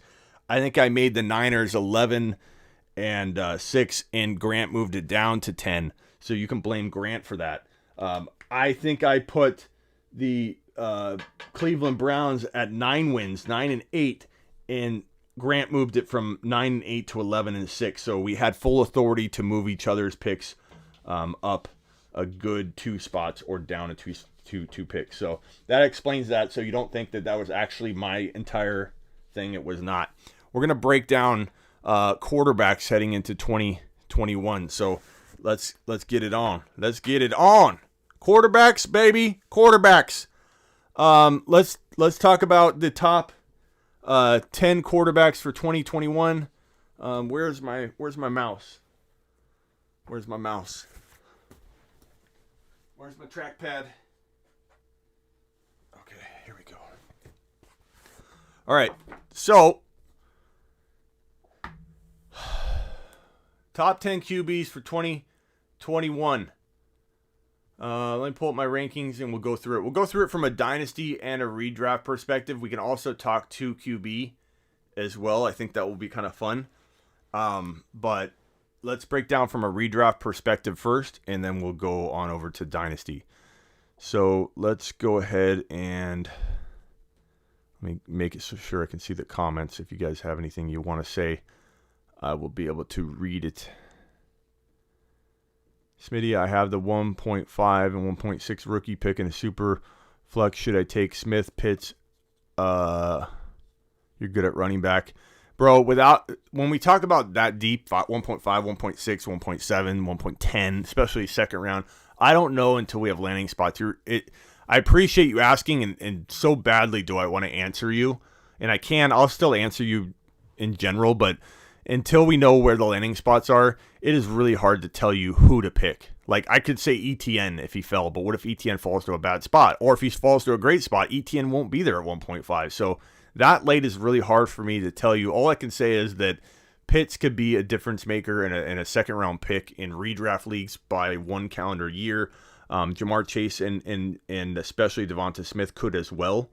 So I really like those players better. And if you're good at running back, then ETN and Najee Harris are you could take a risk and go wide receiver. But let's say ETN falls to the Cardinals, or he falls to the Dolphins, or Najee Harris falls to the Dolphins. It's hard to pass on that at 1.1. So it just kind of depends, and I can't really give you exacts until we get closer. Number 1 quarterback, and this will be let me get the markers out. This will be redraft. Where are my markers? Where did they go? Oh, here they are. Here they are. This will be redraft.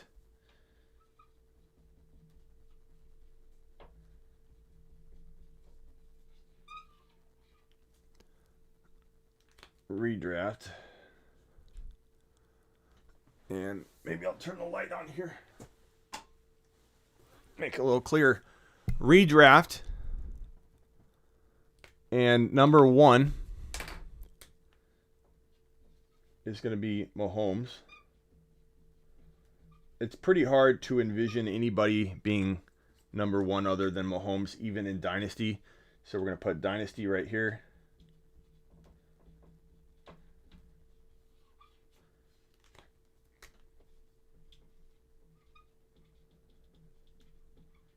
And you can make arguments. You could say, hey, I like Josh Allen more, Smitty.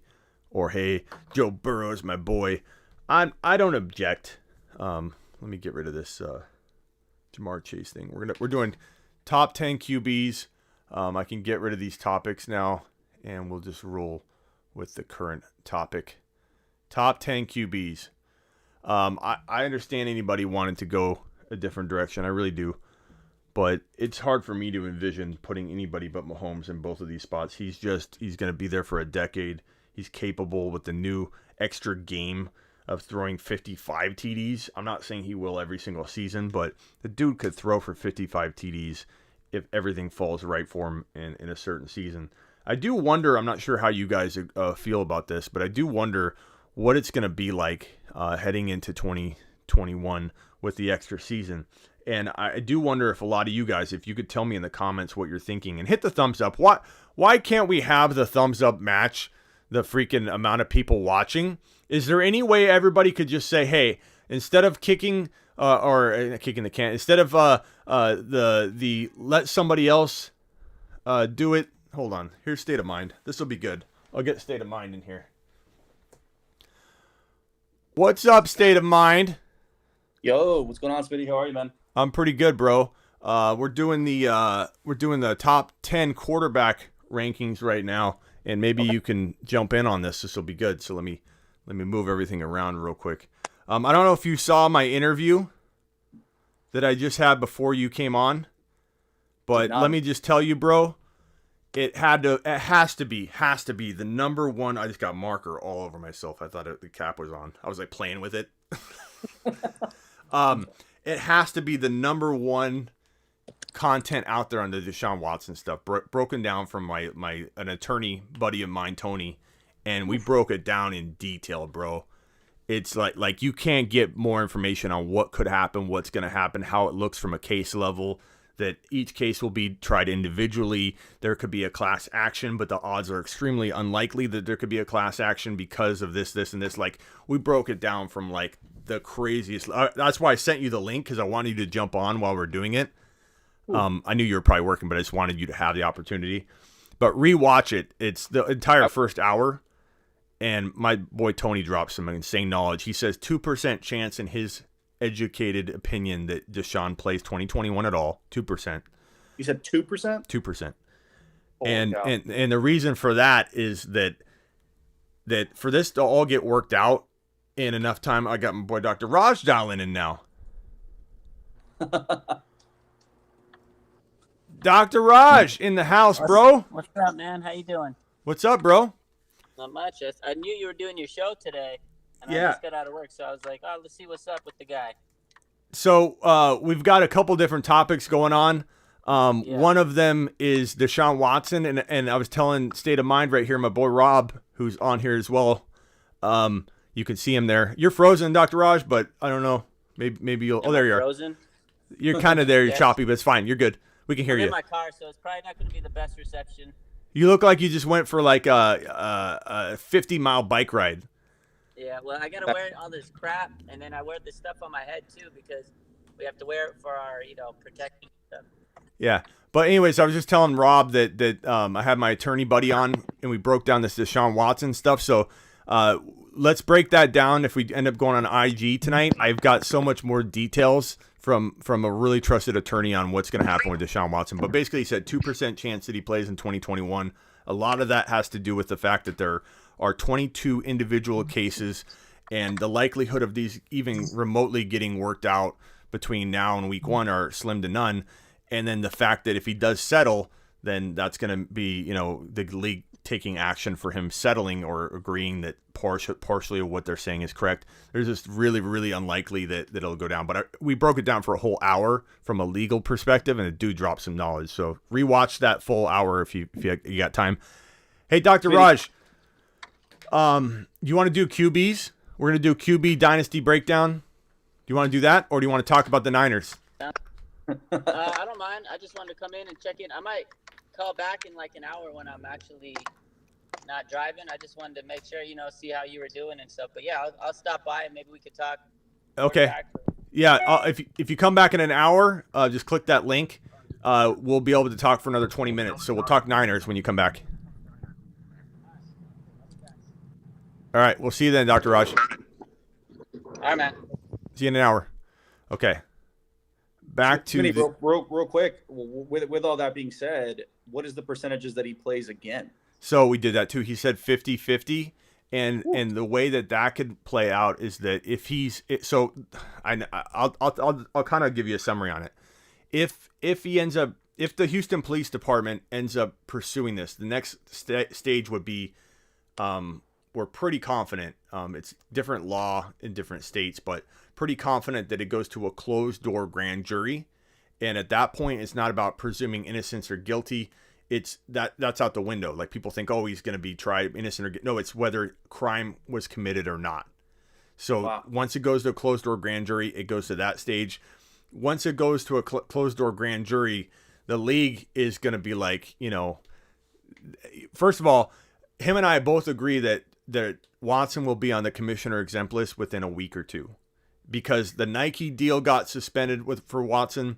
Beats by Dre either severed or suspended their relationship. The NFL is in a certain window of time where I think endorsements and advertisers are going to be like, what are you doing? Especially in today's culture and today's, you could say overreactive, but in some cases it's warranted. I'm not saying it's not, but we're in a weird culture, a political atmosphere where you're more worried about being wrong than overreactive. And I think they'll wait a good week or so to see if the Houston Police Department actually says, no, there's nothing here. We're not pursuing a case. We're closing the case. Then they'd be like, okay, maybe we need to back off on doing something too quickly, because there is ramifications to that. But if nothing happens real soon, and with those the individuals coming out public yesterday, that's why Nike made their moves, and I think the NFL has very little risk to put him on the commissioner exempt list now in the offseason because they could always rectify that if things started going in a different direction. But if they put him on the commissioner exempt list, they can kind of prove that they're putting him in timeout, they're taking action, and it doesn't do too much harm right now. He can't go to the facility. There are ramifications, but the ramifications are manageable from the NFL's perspective to do that earlier versus later. It's crazy, man. It's a crazy situation. Have you ever seen a situation like this before? There have been situations that were somewhat familiar, but this is different because of the social media environment that we live in, and Deshaun Watson reaching out to over 20 to some say 50 people that were estheticians, masseuses, skin therapists, people on IG, DMing them personally saying, hey, I want you to come here and do this. Hey, I want you to come here. And you can defend them all you want, but you could also say that fits the profile of somebody that wants to shock some people and have that, like, you know, that wow factor for people that for whatever reason Watson enjoyed. And whether things went to the degree that all these claims suggest or not, it's, you know, he put himself in a bad spot by going in and DMing random people to come over and give him massages. And yeah, I think somebody brought up a point earlier when I was watching a news segment, a sports news segment, but they had mentioned that traditionally you have your masseuse, you have your person. Like, no one's shopping around looking for options upon options of people that do this. Yeah, it's your set person. Yeah. So the entire thing just does not look good for him at all. Yeah, it fits a profile of somebody that enjoys, you know, impressing fans and being that, oh my God, it's Deshaun Watson. And, you know, there's reason to think, okay, there could be some truth to some of this. And all it takes is, you know, one or two of them to be correct versus, you know, let's say 20 of the 22 are completely fabricated, which I'm not saying they are, but if they were, it doesn't matter. If two of them are real, one of them's real, you know, he's in the same situation. And each of these, and each are individual cases. Rob, how do you get through that in time for week one? You don't. It's I think that's it, man. I think you put his value aside for the near future, and then you also look at the Houston Texans as a whole from a fantasy perspective, and look at that as just unfortunately no man's land. I hear that they still wouldn't trade him even if they got an offer right now. Like, it's crazy. They're absolutely insane. The Texans don't know what they're doing. But what are we looking at here, man? So are we breaking down kind of like a top 10 list for both redraft and dynasty? Yeah, for quarterbacks. Okay. So obviously Deshaun Watson ain't making this list. Let's break down 7 first. But do you disagree with Mahomes in redraft or dynasty? No, I don't see how you can. Yeah, he's pretty clear cut number one quarterback in fantasy football, like, especially with the extra game. Like, we could be looking at a 55 TD season, which, let me ask you real quick, how are you going to advise people attack fantasy football in 2021 with the extra game? We're now going 18 weeks. That means instead of weeks 1 through 16, it's 1 through 17. Do you think it's smart to, with the first year, continue to run your playoffs for weeks 14 through 16 until we get a feel for what the playoff picture is going to look like in week 17 for teams? What if teams sit their players two games in a row? What if there's all kinds of madness in week 17 and we're like, oh my God? Because you remember back and you just get a taste of it with our followers that still play through week 17. It's a disaster. I don't know why anybody plays to week 17 when you have every one of your players sitting. Like, what fun is that? And so I'm worried about week 18 and how what it does to stats historically. Now you're like, okay, 1,000-yard runner isn't really the same anymore. You know, that's a 8 yards a game running back. Like, everything's getting tossed around now. You know what's funny, man? I think for us in the fantasy perspective, we're probably not going to be looking at that extra week as something that we quantify in our evaluation for a player going into the following year. Meaning, like, we're going to be basing off of the 1 through 16 week schedule. You know what I mean? And then you're closing it off there, because how would it look if that additional week 17, when it's no longer fruitful for anybody to go, even a particular player on a team that the team may not even make the playoffs, he goes off for 200 yards and 3 touchdowns. So his stat line for the season now looks much better than it would have originally, therefore is his projection 5 or it just doesn't make sense. So Yeah. for me personally, man, I'm almost gonna just look at it as an additional bye week at But the back end. how will you run your leagues like the expert league that we do? Will you run it through weeks 15 through 17, or will you keep it 14 through 16 in year one? I'm gonna keep it the same, man. Okay. I don't know how to advise people on it yet because I don't think anybody can digest it. We haven't seen it yet. We don't know. I haven't seen it yet, but so for me, I'm just keeping it the same until we have a sample size that we can pull from. No more 8-8 records. Like, it's crazy. It is weird, man. It is weird. Jeff Fisher, is it Jeff Fisher, the notorious 8-8 head coach for the Rams forever? Yeah. Okay, so I'm gonna put Josh Allen here. How do you feel about that? I think there's an argument between Josh Allen, Kyler Murray, and Justin Herbert. Yeah. Right. I agree. I think a case can be made for all three of those guys. Josh Allen did finish as the number 1 quarterback in fantasy football last year. So just based off of what we've recently seen, I have no issue putting him at 2. But in redraft and dynasty, that's how I feel. I think he's at number 2. I feel, I feel like it crosses. Number 3, Herbert, Kyler. Do you think Burrow is in this conversation too? I think he's sneaky, but I don't feel that he should be ranked there. Okay, so I think we can agree on Herbert. I think I'm actually leaning Kyler Murray because of the rushing stats. So from the rushing ability standpoint alone, I feel like he's there. Kyler Murray finishes the 3rd quarterback in fantasy football last year. I'm going to put yours in blue. And Josh. And I'm going to put mine in green. Cool. So I'm going to say Herbert. Yeah, Kyler Murray had 800 rushing yards and 11 touchdowns on the ground, dude. Like, you can't. Yeah. No, I like Kyler. I could get on board with Kyler here. So you have Kyler Herbert then? Yeah. Okay, and you got the way around. Same with Dynasty? Yeah. Yep. Okay, so Kyler.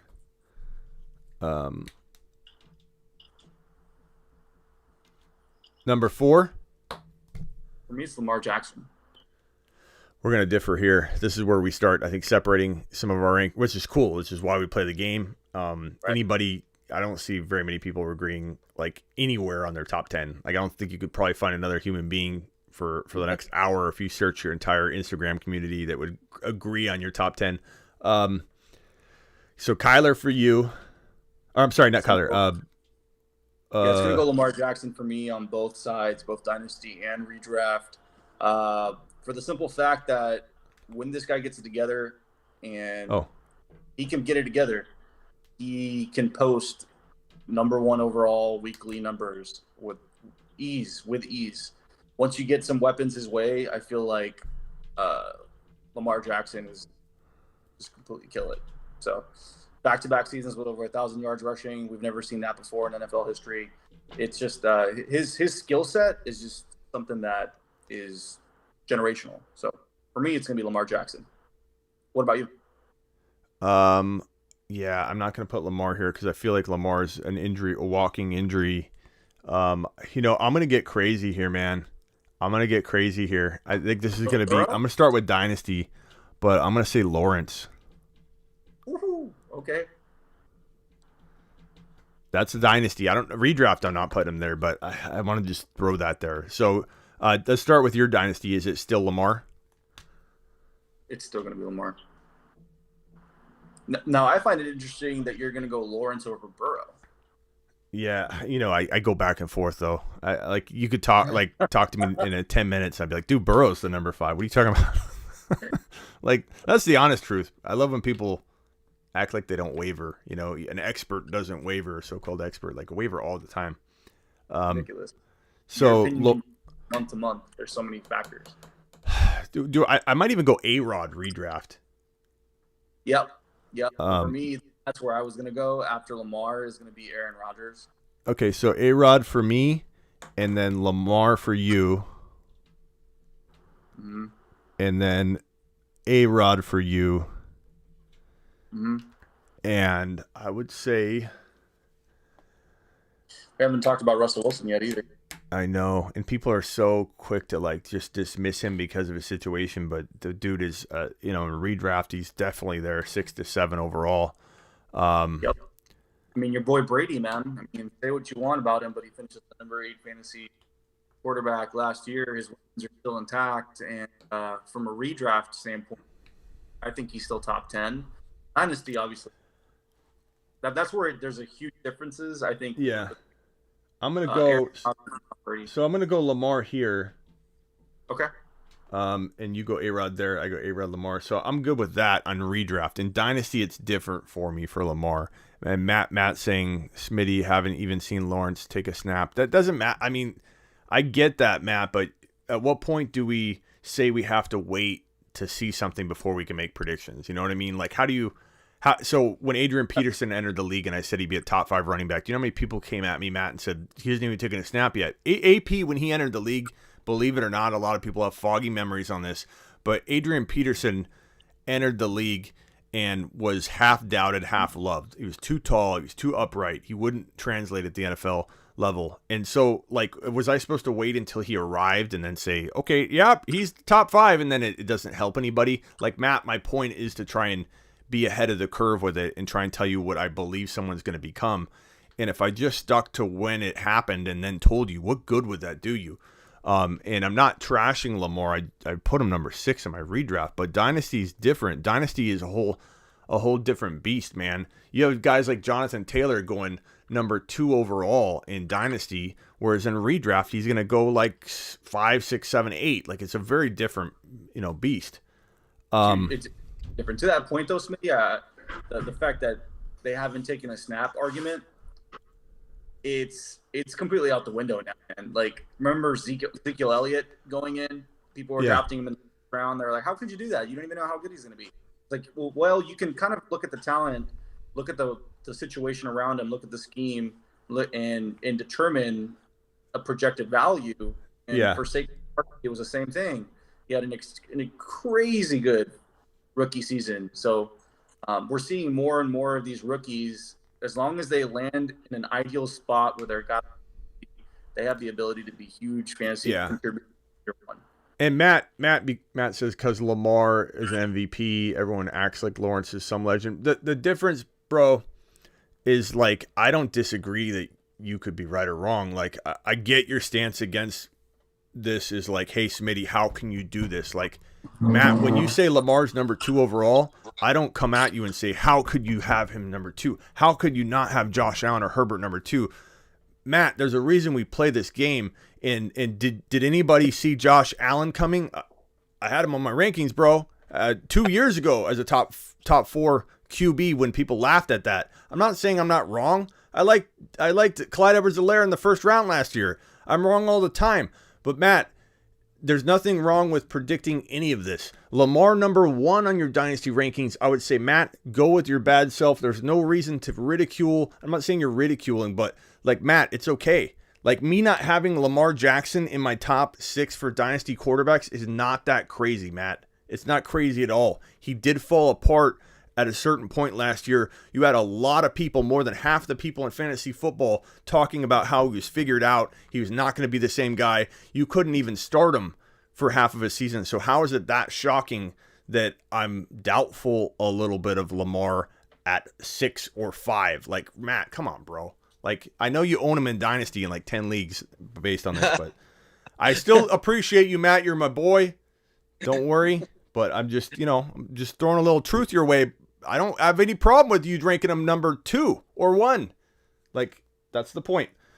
Okay, so Burrow, I put number 6. Who's your number 6 dynasty? For me, wait, who was the pick before for me? Ball is life. I play a ton of super flexes. What are you talking about? You have Kyler, Herbert, Lamar, and then who's your number 6 dynasty QB? Oh, for me, it's going to be Burrow there. Okay, so we're in agreement there. Mm-hmm. And this is where I debate between Russell Wilson, because Russ is still that guy. You know, yeah. What I mean? Say what you want, but he is. I mean, I don't think we've seen that sort of fantasy consistency of someone that finishes inside the top 5 throughout a career, other than Aaron Rodgers and Drew Brees. So we'll both agree on Wilson here. Yeah. And am I missing anybody for you, or are you good on redraft? Are we in line with where you need to be? I think we're in line. Okay, so mine are in green. Okay, perfect. How about for Dynasty? Where do you have Aaron Rodgers?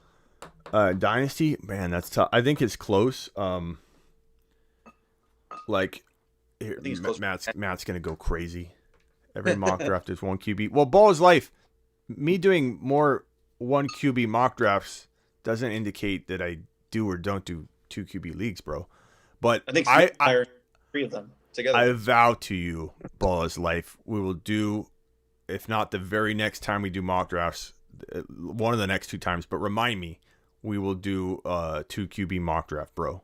I love 2 QB leagues. I like that one. I like it. It changes everything. Yeah, it does.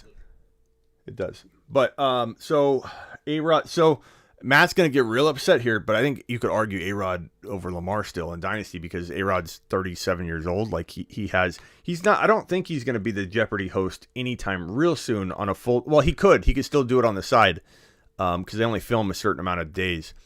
But Dude, I Aaron feel Rodgers was so good last year, man. 48 touchdown passes to 5 interceptions. 382 fantasy points, like unbelievable. And the dude doesn't show any sort of regression. It's effortless the way this guy passes the ball. I think Aaron Rodgers is a locked in QB1 for the next 3 years. I can't see him falling off that much. And Matt, here you go. Just so Matt doesn't get, Matt understands the situation. Matt, because I think you're new to my content this year, but Tony says I took a pile of Lamar Jackson in dynasties 3 years ago and recalls correctly that is based on my call on him. So Matt, I did like Lamar. I still like Lamar. I just like a whole lot of other players better. And Lamar does have injury risk in dynasty. You see Lamar on number 6. I think it's still respectable, but in dynasty, he runs a lot. I'm not making it up that he's more susceptible to get hurt in the long term when he runs a lot. Like if you take his running away, he's not a top 10 quarterback.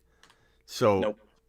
I don't understand how it's that difficult to understand. Like I get it, Matt, and I respect you having him number 1. That's my whole point. I'm okay with you having him number 1. You're obviously not okay with me having him number 7 or 8 in dynasty, but it's okay. I still appreciate you. And nobody would be shocked if Lamar Jackson finishes as the number 1 quarterback in fantasy football next year. And no one would be shocked at the same time if he didn't finish in the top 8. Correct.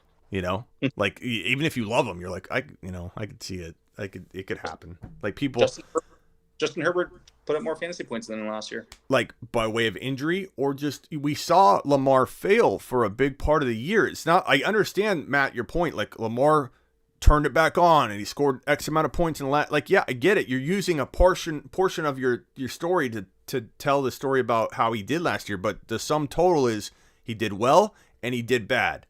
And we've seen Lamar fail in the last year, so we know it's possible. So A-Rod, is A-Rod too high here in Dynasty, or is this good for A-Rod?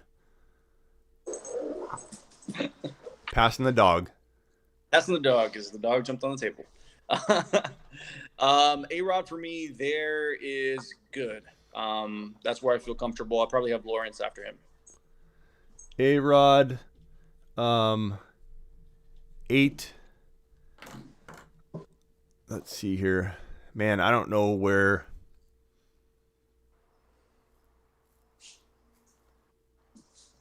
See, there's already all kinds of disagreeing values of Lamar, in the comments. Like, I'm not the only one that worries about it, bro. And again, sometimes it comes down to just liking other players better. It's not so much that I'm totally down on Lamar. It's just like even a Zach Wilson. Like you can scream as much as you want, Matt. You might, but Zach Wilson, I really think he could be really, really good. I start contemplating him right around this range, but I will put Lamar at number 8. I think that part we're probably going to disagree with all offseason going into fantasies is Lamar Jackson's trajectory. Because in a redraft situation, would you be comfortable with getting Lamar Jackson in the 4th round? I don't think I'd take Lamar in the 4th, only because there are other players that would probably be there. How about the 5th? Yeah. Back of the Yeah, in Dynasty, I don't think there's anything wrong with that. Like, if my quarterbacks go and he's there, I'm okay with it. I'm not going to take any of Lamar over any of these guys. Like, I love Burrow. I love Lawrence. And depending on my build, and this is important to note, so Matt, understand, I disrespect to Lamar. Matt, it's arguable, bro. It's arguable. If like my build is totally future based, like youth based, and I'm not trying to win now and I'm just trading for picks, I'm doing all kinds of crazy now movements, I wouldn't take Lamar over even a couple other quarterbacks like like Wilson, for example. I would consider Wilson over Lamar in that kind of build. If I've got a win now build, I might even consider Lamar at 5 or 6 depending on the build of the team. So much is dependent, Matt, and everybody in here that's shocked by the Lamar placement. It depends on what you're doing. Dynasty is not just one answer, one-dimensional rankings. Like, you got to factor in a lot of things when you look at that. Scoring, TDs, how many points are you per TD pass? Did I go Wilson on the Dynasty side? Did you go Wilson over Lawrence then? For Wilson over Lawrence, and then Okay. Lawrence. So, my bad. And then Lawrence. Yep. Okay. And then somebody that I want to throw out there on the Dynasty side is going to be Jalen Hurts. I think he's somebody that, someone who you called actually last year, me as a Philadelphia Eagle fan. Yes, sir. Yes, sir. But Jalen Hurts is one of those guys that has the ability to make it happen on it with his legs, and we've seen time and time again that brings tremendous value in fantasy. He was a top 5 fantasy start against New Orleans that week, and I feel like they're going to lead a lot because the offense does not look like it's going to be improved much. So we've got Dak Prescott, who's kind of feeling left out here. Dude, I completely mind blank on Dak. I would have Dak as my next option in the redraft. So do you go Dak here over Hurts or Hurts over Dak?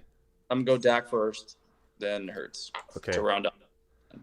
Who am I missing on Dynasty? You got Herbert, Kyler, Lawrence. I don't want to miss somebody. A-Rod. You have Tua, Wilson. Baker Mayfield. I don't have Wilson yet. Oh, yeah, you need to put Wilson in there.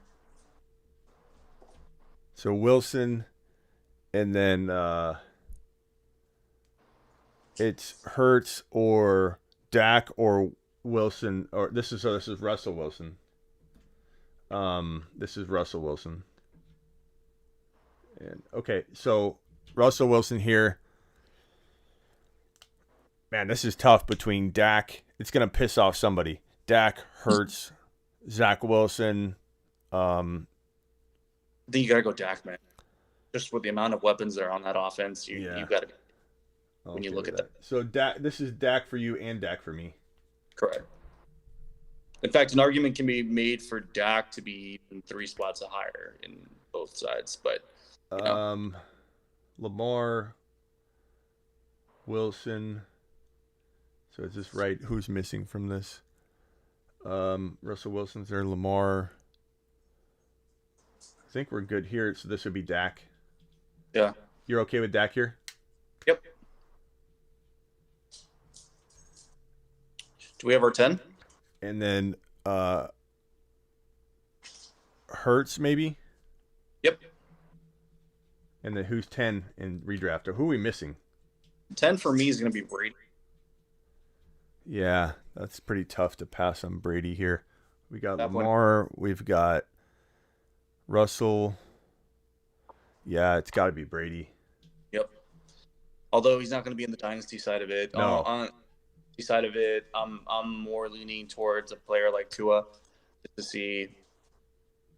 We don't know yet. Now, I'm spitballing this, guys. So Yeah, I could have missed somebody, but I don't think I did. And no, I didn't miss Lamar. Believe it or not, Matt. Like, I you think got Derek Carr over Lamar Jackson. The what? You got Derek Carr over Lamar Jackson. Derek Carr? Does it look like Carr? No, I'm just kidding. Oh, Derek Carr. I think I have Deshaun Watson over Derek Carr, bro, and Deshaun Watson's never playing again. Ahead of Derek. I think I'd rather just. Okay, so so give me. We'll circle in red the guy you think can climb the most in 2021 redraft, and then we'll do it on the other side. So who is the guy that could would not shock you to just completely way outperform what you've ranked? Both sides. For me, it's going to be Dak Prescott. He was QB1 for a few string of games last season. With the amount of weapons that he has, I think the defense is still terrible. They're going to be playing behind and catch up. I think Dak Prescott can finish inside the top 3 easily, so I think he can climb up on both Dynasty and the redraft chart for me. Okay, so give me one more.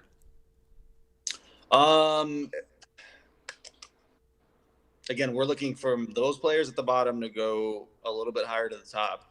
I think also Russell Wilson, we wouldn't be shocked if he finishes the number 1 quarterback in fantasy. You can pick someone higher too, if let's say you think A-Rod could be number 1 or Lamar or Herbert or I don't think it has to be close, to be honest, man. So I think Dak for me as well as Russell Wilson, because I feel like you get both of those players at a value here.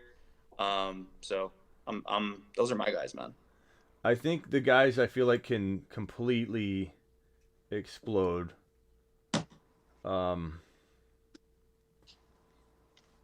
I also think from that 7 to 8 Russell Wilson. I feel like Dak, too. I don't want to copy yours, but I feel like Dak too. But I'm going to leave Dak out just to go different. And I'm going to say Herbert could be he could shock people and be the number 1 quarterback, especially if he gets Devonta Williams, Jamar Chase, or Kyle Pitts. And granted, they'd have to trade up for 2 of those guys, but right. Devonta Williams could arguably fall to 13 because people are worried about his size. And the moment Herbert gets a weapon like that on draft day, if he does, everyone's going to have him so much higher. And this won't be bold at all to say that he's the most capable of being the number 1 quarterback. So I'm going to circle Herbert on both sides as my, guy that could explode. I do think Lawrence too, in Dynasty has an argument to be we're getting I'm getting some pushback, obviously not from everybody, just from 1 or 2 people, but that Lamar should be higher than Lawrence in Dynasty. But if you do a lot of deep Dynasty, what's up, little man? If you do a lot of deep Dynasty stuff with some hardcore, guys that don't even play redraft, Lawrence is going higher than Lamar more often than not. So Matt, I think you live in a redraft world probably more than a lot of Dynasty hardcore people do. Not saying you don't play Dynasty or haven't played for a lot of years, but Dynasty perspectives typically are going to have Lawrence higher than Lamar. There are so many Lamar doubters out there. I can't believe you're that shocked. You're almost acting like this is the first time you've seen somebody doubting Lamar heading into 2021. Matt, I appreciate you. You're my boy. I'm just hitting you with some truth here. Vinny, I'm a man. But this was fun. You got to go? Gotta go. Okay, appreciate you. Nice job. I like the rankings. Take it easy, man. Absolutely, man. Go follow State of Mind. You've got 40, how many thousand people on Instagram? I always 45. forget. 45,000 people, can't be wrong. Go to Fantasy Football State of Mind on IG. Thanks, man. Appreciate you, Smitty. Later, man. Okay. Anyway, so I really like the look of this. I like getting 2 perspectives because the guys that stand out a little bit, Lamar's only 1 spot. And on top of that, Matt, Lamar is only 1 spot difference between him and I. And here it is different. It's 5. So there's 3 players in between Lamar. Dak on points per game basis last year, according to Fantasy Pros, was number 1. Yes, he's completely look, I like CeeDee Lamb so much, bro. You could convince me to put Dak. You're not going to get an argument from me. Let me get the red marker. You could convince me to put Dak right here, bro. Here or here. I really think if he stayed healthy and if he recovers properly, Dak could easily be 5, 6. No question about it. Like, capable, fully capable. CeeDee Lamb, Mari Cooper, Zeke Elliott.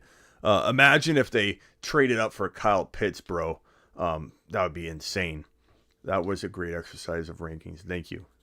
I appreciate it. I'm glad you weren't so focused on one player like Matt. If Burrow plays all the games this year, he finishes better than Herbert, says Order 66. I don't think that that's unreasonable. I think you could circle Burrow here too and say Burrow could end up being in Dynasty number 3. Herbert could end up being 3 or 1. This is a great group of quarterbacks. And if I had to, let me move this over even further. If I had to say who are my favorite quarterbacks in Dynasty, it's different than how I'd rank them too, because I'm getting a little more bold in saying I would draft them a lot more out of order. But Burrow and Lawrence. So it's not that much different. The only person I'm removing is Kyler. But these are my favorite Dynasty quarterbacks. If I'm getting ballsy, these are the guys I want to own. The Lawman, Burrow, Herbert, Allen, and Mahomes. Those are the guys I feel bold about. Those are the guys that if I could put aside all safety and the safe part of my logic and breakdown, I would say these are my top 5. Those are the guys I'm most excited about. I think Lawrence could be Peyton Manning-esque in 1.5 years to 2 years. He'll be, I think, on that level where we're like, holy crap, this is the guy. This is the Mahomes-ish guy now. I think Lawrence has that much upside, especially if you give him another year for the team to build around him. There's only so much you can do in 1 year. So give him 2 years. Give him a full 2 years. This full season, the full off season. So walking into 2023, get some likes. The man is trolling for your entertainment. Give me some likes. Punch them in. Smash it. That's good value on buying Lamb as the Cowboys' best wide receiver. Bro, Lamb's going to be insane. Lamb's top 5 bound. I told you A.J. Brown. I told you Lamb. Dr. Raj. What's up, man? The man, the myth, the legend. I don't know about all that. What's up? Let me Thanks go back to my other computer or my other the other side of the studio. I just walked in the house. Let's talk a little of the Niners stuff. Let me pull up everything real quick. I got to change mics. Man.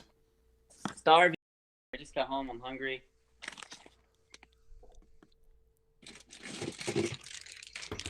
Okay, let's change this up here. This is So RSF. how's the show going, man? It's good, man. I mean, people are just finding out about it. The one thing is, I get, a lot of people are used to me streaming at night because I've been a night guy. Yeah. So I'm kind of tapping into a new. Show. You what? It's different to have a day show, huh? Yeah. So it's gonna be good because I get all my night replays. People are gonna figure out how to find me and listen to me that normally stream me at night. But now I'm getting a new audience that daytime daytime guys. You gotta think about it. That's why when people are like, "Oh, you're posting late or whatever," people have different time zones. People out in Australia or wherever, there are different time zones. So what's night to us might be day to them. Yeah, let's talk about. I agree. Let's talk about the 49ers and rookie QBs. So I'm going to put rookie QBs on screen. 49ers and Justin Fields, their future quarterback. Let's do it. Let's talk about it. All right, sounds good. So any new rumors today? I mean, nothing that I have stuff I know, like from sources. People don't believe me, but I have stuff that I can't share. But just rumors and stuff. Other than that, no. Colin Cowherd called Mac Jones the next Mitch Trubisky, which we've said before. Yeah, that's not good. A lot of people. Yeah, that's not good. The odds of Mac Jones to the Niners are the highest out of any quarterback. So everybody's picking them. So if you're a betting man, you bet against the odds, and you're going to win a lot of money. Yeah, and we've got a little bet going that if the Niners take Mac Jones, you're shaving your head, and if they take Fields, I guess I'm gonna shave I guess everything but the mustache, and then I'm going to waterboard myself. I don't know. We haven't really you were fully going to dye your beard. Yeah, I think dye we it. said something about that, but we'll figure out an equivalent task for me. But we'll do that on the Friday quad box of iron it out. But yeah, I think waterboarding myself with two waters, 12-ounce water or 18-ounce waters or whatever. So let's talk about the odds of that number 2 pick not being what we expect, either by way of trade, which is the more likely of the scenarios, because it feels weird. It feels like the Jets have occasionally, unless they were asked a weird question and people just report on it, which is totally possible, but it feels like they've tossed out some weird, we haven't gotten as many calls on the number 2 pick, or, I know they moved on from Darnold, so you assume they're not, they're obviously thinking quarterback 100%, but what are the odds that they want to trade down a couple spots? I would say 5% at most. There's no way. I think they're locked in on a quarterback. You have to think they're locked in at a quarterback because he just got rid of Darnold. I don't even know who quarterback is on that roster other than Darnold. I mean, I know they had Flacco last season. He left. So who the heck is on that roster? You tell me who's their quarterback. Let's look it up. To be honest, I really don't know. I don't know who was retained. There's no way the Jets. There's no way they get a trade unless they go to number 3 with the Niners, so they know they can still get a quarterback. But it makes no sense. They would have made that trade with the Niners the day the Niners made that trade. You know what I mean? James Morgan is the starting quarterback. James Morgan is the current starting quarterback. Who? James Morgan. Who? The 4th round QB James Morgan signed a 4-year contract with the Jets in 2020 July. I never heard of any relation to what's another famous person with Morgan?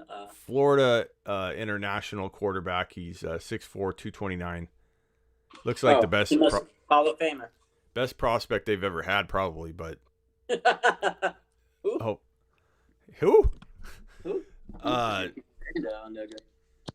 So Wilson goes there.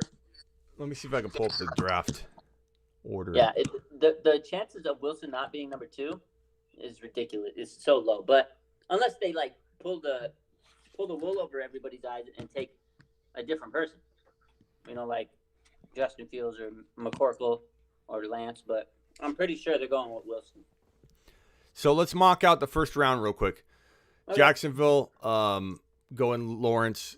Jets going Wilson.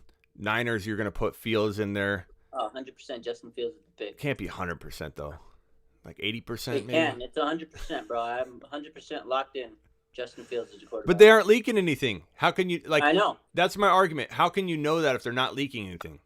I'm just confident. That's okay. It. I was 100% confident last season on Javon Kinlaw. I'm were 100% confident. You did nail that. On Justin Fields this season. You did say Kinlaw, bro. Our last mock draft, you said Kinlaw, and people said, Raj, what are you talking about? You're like, I know, and I got a lot of crap for it, bro.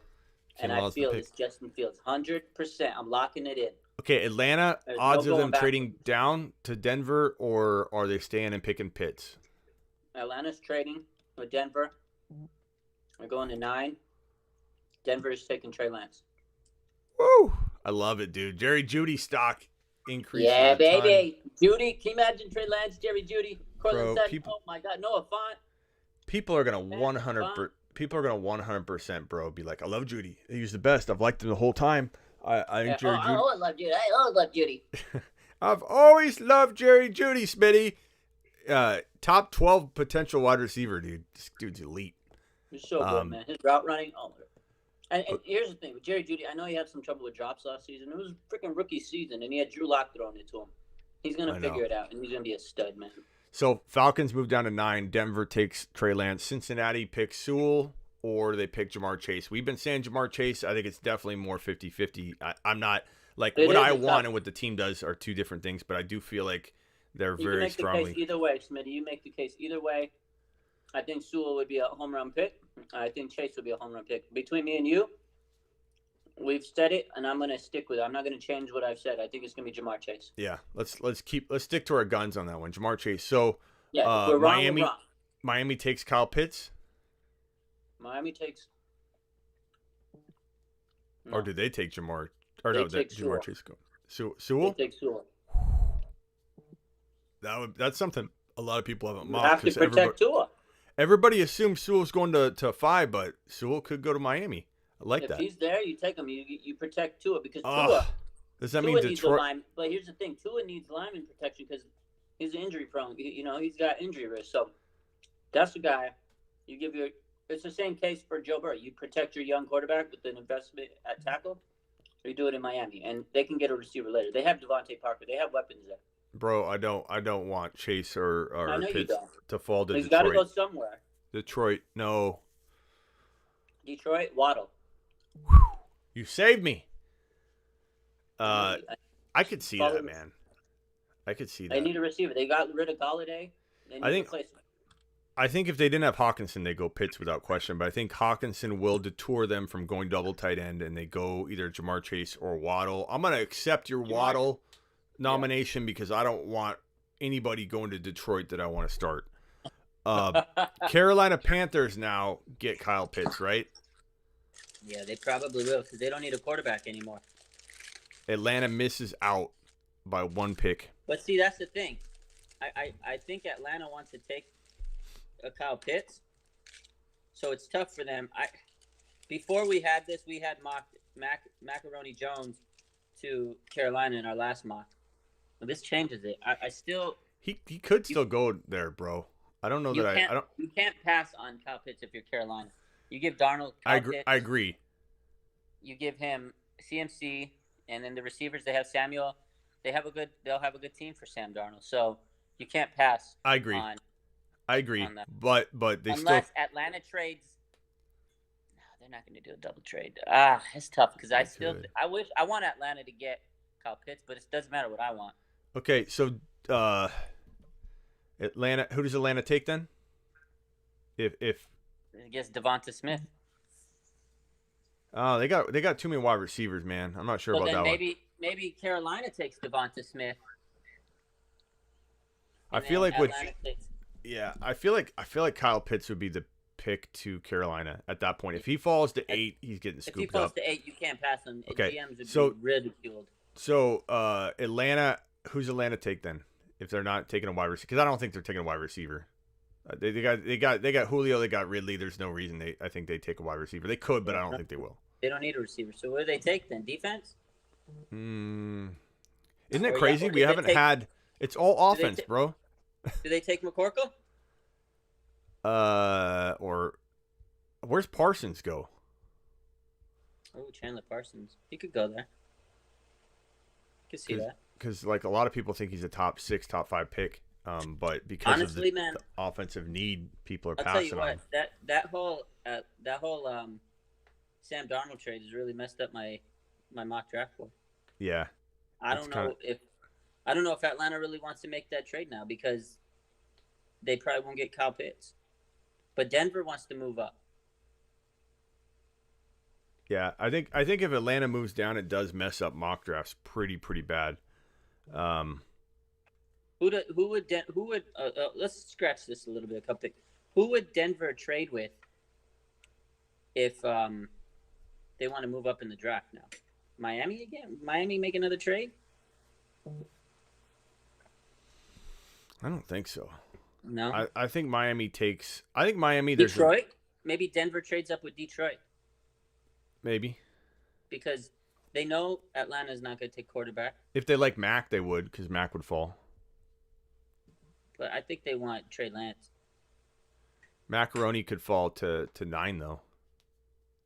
That's true. Macaroni Jones, man. And that proves my whole point of Mac Jones wouldn't have. You don't need to get the number 3 pick to get Macaroni. You need 9. Exactly. Man, this is crazy. You know what I'm hoping most though? I know Kyle Pitts won't fall, but No. I think Devonta Smith falling all the way to the Eagles or the Chargers is my dream country. If he fell to the Chargers, God, can you imagine Smith and Herbert? Oh my God! Smitty. Like it's what I'm hoping most, man. I'm gonna be No, celebrating. I think he's going to the Eagles though. They can't because last season they fumbled the bag on the draft pick. They have to make this one right. They have to get the right receiver, and Devonta Smith is literally the man at that point. Like you let him slip to that point, you can't. So let's start over again. So Trevor Lawrence, Zach Wilson, Justin Fields, that's locked into me. That's my top 3. After that, Atlanta. Let's say Kyle Pitts goes to Atlanta. I think they're going to stay with Kyle Pitts because now that Carolina made the trade for Sam Darnold, they know they can't make that move and go back and still get Kyle Pitts at 9. Before, I think they could have. But now you can't. You can't lose that talent. So then the Bengals. Let's say the Bengals take Sewell. Let's just say that because let's go that route now. Okay. If they take Sewell, then the Dolphins take Kyle Pitts, maybe. No, well, Atlanta took Kyle Pitts. Or I'm sorry, Jamar Chase. Yeah. Okay. The Dolphins could take Jamar Chase if Sewell's off the board to the Bengals, and if Kyle Pitts is off the board to the Falcons. Then I think it's Jamar Chase pretty easily for the Dolphins. Yeah. But that makes sense. It's just crazy how many offensive players are going. Like, we aren't even talking defense because these teams offensive players are so good. You can't let them. This is not a usual year. Like last year during the draft, it was like we waited and we waited for offensive players. Like if you're a fantasy analyst, you're waiting and waiting and waiting. Yeah. But look at the league. Like look at the teams that went to the Super Bowl. Okay, you had the the Buccaneers. Sorry, Tom Brady. The Buccaneers and the Chiefs. Look at their offense. Both of them had like tremendous offenses. Yeah, they had good defense, but they had an exuberance of offensive weapons, both teams, right? The Patriots, you had Mike Evans, Godwin, you had Gronk, you had Antonio Brown, Fournette. That's a pretty damn good offense. And then the Chiefs, of course, Tyreek Hill, Travis Kelce, Mecole Hardman, Patrick Mahomes. Like they had, that's just the new blueprint. People want to load up on offense now. One thing I keep telling people that say, "Oh my God, you got to take Sewell, is that there are so many. Like we've talked all offense, bro, and we're not offensively biased on this. We're telling you what the teams are likely to do. That's what they're looking at nowadays. Yeah, there are so many offensive players going. We haven't even talked about, one more quarterback, another receiver or two, Najee Harris, maybe even ETN. A bunch of defensive players, Parsons, Farley, Satan.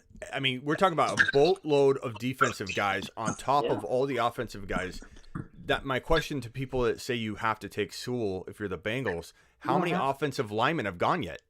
No, exactly. And this is the thing with this year's draft, like there's so much talent in this draft that there's talent's gonna fall. Like defensive players are gonna be steals in this draft because there's so much offensive talent that you can't pass up on. Like if you're to pass on Kyle Pitts, you're going to kick your teeth in for years on passing that. That's a guy that you can't pass. Like the Falcons, their thought is, okay, I'm going to take Kyle Pitts and he's going to be Tony Gonzalez 2.0. He's going to be our new Tony. Like that's what they want, because Pitts is the guy that could be the next great tight end in this league, and Tony Gonzalez, Atlanta Falcons. I mean, that's a pretty damn good guy to replicate, in that franchise, and he would turn that offense into something just unbelievable. You have Ridley, Jones, Matt Ryan, and Pitts. Come on, who's stopping that offense? I know, and so my point being that you're gonna have an offensive lineman sitting there at that Bengals. When did the Bengals pick again? But 5? Isn't it like 30? Oh, they're second. Yeah, Bengals. 2021 draft picks. I think it's like 35 or something. It's pretty high up in the second round. Let's see. Let me pull it up here.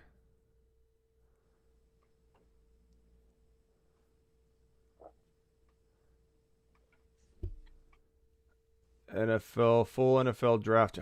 Why can't I find this? Full NFL draft order.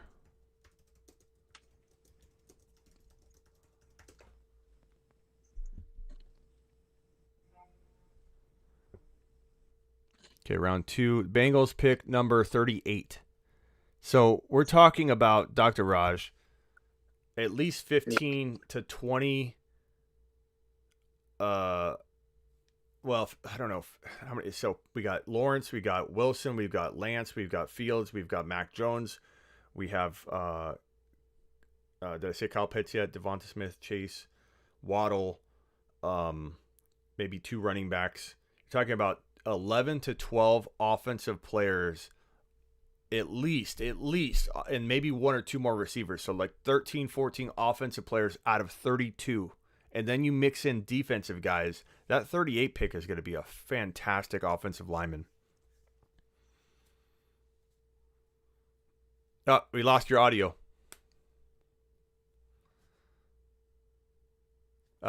Click out and come back in. We'll have Dr. Raj dial back in. But that's my main point. I get it. Sewell could still be the pick. I don't make the decisions. It's my breakdown. It's my analysis, my strategy, my thinking, and it could be wrong. It could definitely be wrong in terms of how it plays out, but it could also be wrong in terms of what's better for the team. Like I'm a human being. I do the best I can, and that's how I see it. Okay, Dr. Raj, you there? Yeah, can you hear me? Yeah, I can hear you now. But yeah, so 12 to 14 offensive players, mix in defensive guys. You're looking at a lot of offensive linemen being available at 38. I honestly think that it's not far-fetched that we take or the Bengals take Jamar Chase, man, with their first pick. I know everybody says they got to get Sewell, but I don't think they have to. When you pass on a guy like Jamar Chase, man, you might sit back and look at him like, oh, we could have had him. But you pass on a guy like Sewell, and you can sit back, oh, we could have had him. So it's a tough pick. It's a tough choice. There's a lot of talent. That's why it's hard to project a draft. That's why a mock draft is hard, and that's why GMs get paid the big bucks. They have to get the right players, the right guys, and successful teams, they get the right players. It's tough, man. Yeah. I can see it go either way. What are you eating? Everyone's asking what you're eating. It's just some ramen. Ramen noodles, nice. Yeah, it was easy. I came back from work. I'm starving, so it took like 5 minutes to make ramen. Right? It's busting. It's good. Raj, you got to watch my first hour of the show, or at least have me recap a lot of it tonight on an Instagram live, because this dude Tony, Mr. Attorney, I know, laid down some amazing. We'll points. talk about it on the quad box tomorrow. I'm not gonna go live tonight. Yeah. Okay. Yesterday I was just a little irritated, man. Sometimes I just want to like stop being on social media, but I don't know. You can't let the negativity get to you, but sometimes it does, man. Take bigger breaks, bro. Can't. No, I mean like live, like from going live. Take a few different, Yeah, and you could always turn off comments here and there for a string of lives too. I'm gonna start just never have comments on. People are aggressive. It's like people have takes, man. Like either enjoy it or don't. Like what are people doing in here? Or on our lives or in your lives specifically? Because I mean, nobody's always going to agree with you. People have bad takes, and you're going to. But don't call someone out, and then don't say like, "Oh, put me on. I got better takes." And it's usually whenever I put someone on, they don't know what to say or they're trolling. So it's like, why? And then they're like, "Oh, why don't you put people on?" I'm like, "Well, I can't put people on because I can't trust anybody anymore." Yeah. So I put the same. You put the same people on. I was like, well, the same people I put on, I know that are going to talk and be respectful. So. And keep in mind that like you're reading one comment of thousands, bro. Don't let it hit. Don't let it get you. Those ones always get to me, man. But anyways, let's get back to this draft. So let's recap it. So we say Atlanta's taking Kyle Pitts. Atlanta, Kyle Pitts. Let's say the Bengals take Sewell, even though I disagree. The Dolphins take Jamar Chase. The Lions take. Could they take Mac?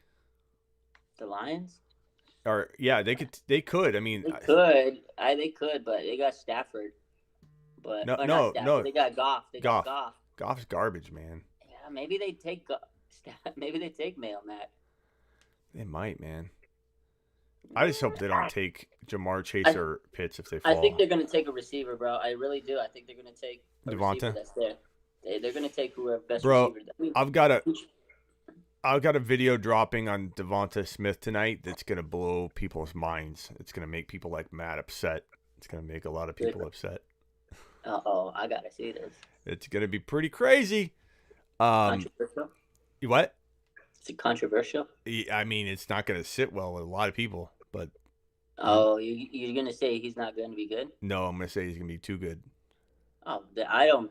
I'm good with that because I think he's going to be too good.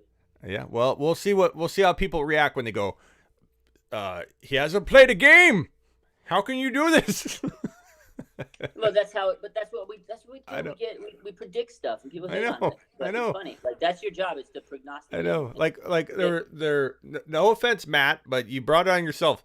But Matt and a couple of people in here, like, how can you have Lamar Jackson number 6 or 7 in Dynasty or whatever? It's like, bro, he runs the football. Like, you're talking about him staying healthy for years. No. Like, he's going to get hurt at some point. And he got figured out for half of a year, so many people think. I'm not necessarily saying that's how I view it, but half of the world discarded Lamar Jackson for an entire half of a season. Like, there's reason to expect him to maybe not be as good for 5 or 6, 7 years down the road. I agree. But I had Lawrence ranked. What did I put Lawrence at? Let me see. I have Lawrence number 5 on my Dynasty QB rankings, bro.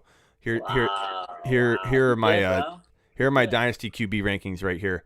I have mine are in green and my boy Rob's are in blue. So when we disagreed, I put his in blue. So we both thought Mahomes in Dynasty, Mahomes in redraft. Josh Allen in redraft, Josh Allen in Dynasty. I had Herbert 3 in redraft. He had Kyler. I had Herbert 3 in Dynasty. He had Kyler. And so, as you can see, I have Lawrence at number 5 in Dynasty. Now, I don't have Lawrence in my top 10 in redraft, so I'm clearly. No, it's just Dynasty. It makes sense. Yeah, I just think he's the next Peyton Manning, bro. And Burrow. I think so too. Burrow is hard to put below him and below Kyler.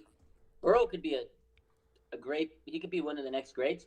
But we just don't know how his knee's gonna react, man. And then on the side there in red, you can see my my top 5 favorite. Like the only difference is Lawrence goes ahead of Kyler, but this is just me like saying, okay, what's my heart or how bold can I get?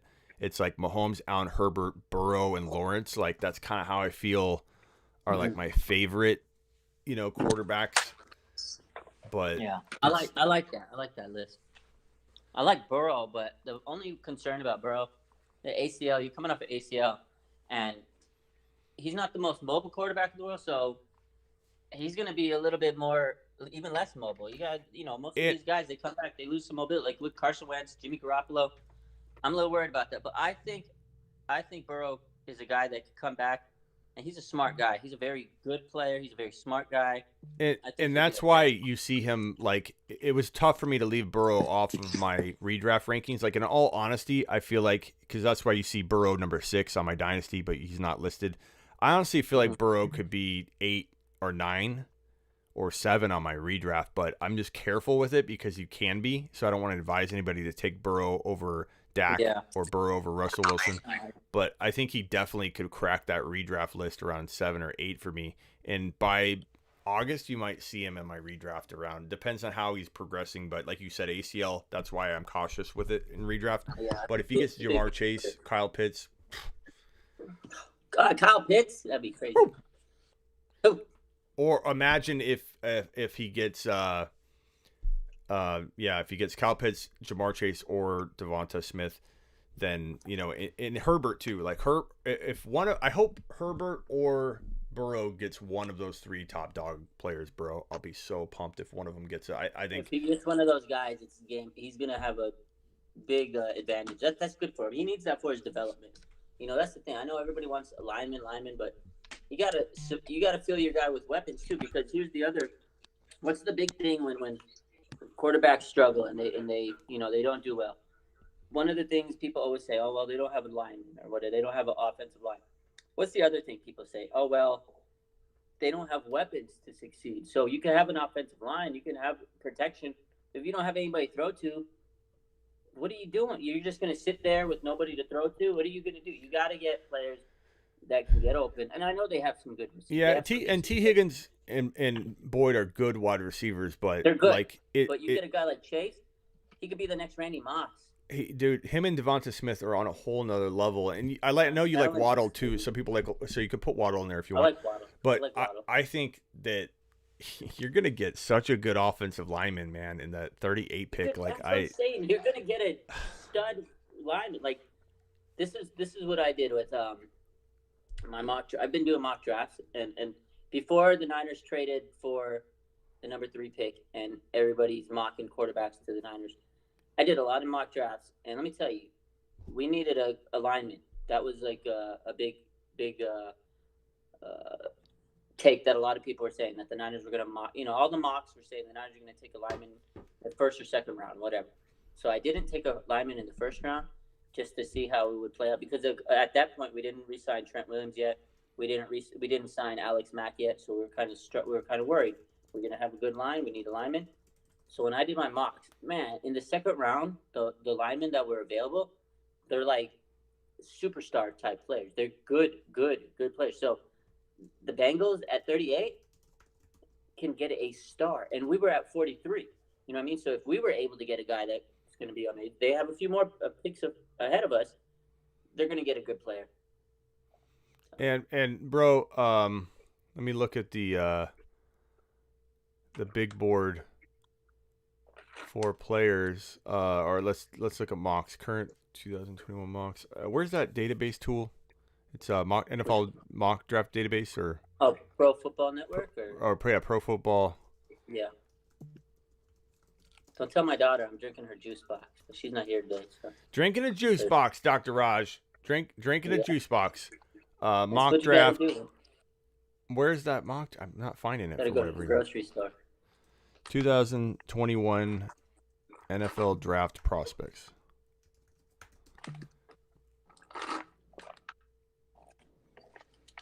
Let's look at this by offensive line.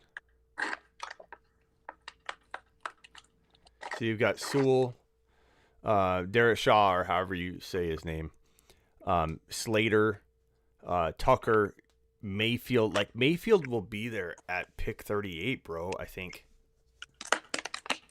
And he's a guy I kind of like to be like the he could be a sleeper, second best, or third best lineman in this draft. I don't know, like Slater, Tucker, Jenkins, Mayfield. No, I don't think Slater's going to be there at 38. You never know because, like you said, some of these players are going to slip. Like if I give you 14 people in the top 38 that are offensive, how many defensive guys go? Do you think? Oh, that's true. Good call. I think at least 10. Okay.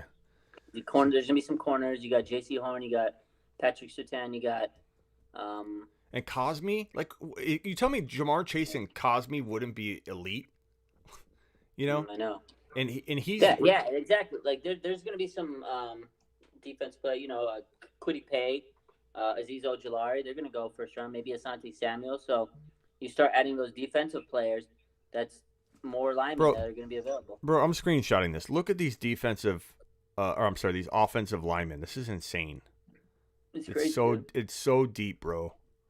It's so deep. It's deeper than Atlantis, man. I'm telling you, it's deeper than Atlantis. Look at this list, bro. And then I get but Schmitty, you've got to protect Joe Burrow. They will. You will right here. Look at this. Look at this. You think they don't know? Look at that. Oh my God. Let's see this list. Penny Sewell, Christian Darrisaw, Rashawn Slater, Elijah Vera Tucker. Look at this. Teron Jenkins. These are some good players. Look at this. Dude, look at all these. You think all these players are going to be taken in the first round? Look at Cosme, ranked number 68 overall. No. Wyatt Davis. So it's good. Alex Leatherwood. This is a great. Leatherwood's going 37, projected 37th best player, and that's not assuming that offense. This isn't even offensive, like loaded, like it's going to be. This is just like a regular. Like, it's crazy, bro. I honestly think they could take a lineman in the second round, and it'll be – because you're right. Because, okay, let's say you get Jamar Chase and Cosme, okay? You take a little bit of a talent, downgrade to get Cosme. He's still good, okay? But you get the best receiver. So you get a 5-star and a 4-star. It's 9 stars, right? Or, bro, take a guy like Cosme or Mayfield or Leatherwood – and you take Kyle Pitts and you have 2 blocking assets. Yeah, it's so you basically got a 5 and a 4-star, 9 stars right there, okay? Bro. Now let's say you don't take Jamar Chase, okay? Or Pitts or whatever. You take your Sewell. You go with what everybody's thinking. It's a 5-star lineman. Great. You got it. You got your 5-star lineman. Who's your wide receiver going to be in the second round? Going to be a lot of wide receivers taken by that point. Who's going to be your wide receiver? Yeah. Is it going to be maybe Elijah Moore? He's not bad. He's not bad, but I'd rather he's have not Jamar Chase than Elijah Moore. Yeah, he's not Jamar. He's further Not away Jamar from Chase. Jamar Chase and Devonta Smith and Kyle Pitts than the lineman is away from Sewell. Yeah, exactly. You got to But compare you still apples to get- apples. So he's still a 4. I'd say he's a 4-star talent. So you still have a 9-star. So you finished your first 2 rounds with 9 stars. Break It even doesn't either have way. to be- yeah, either way you get 9 stars.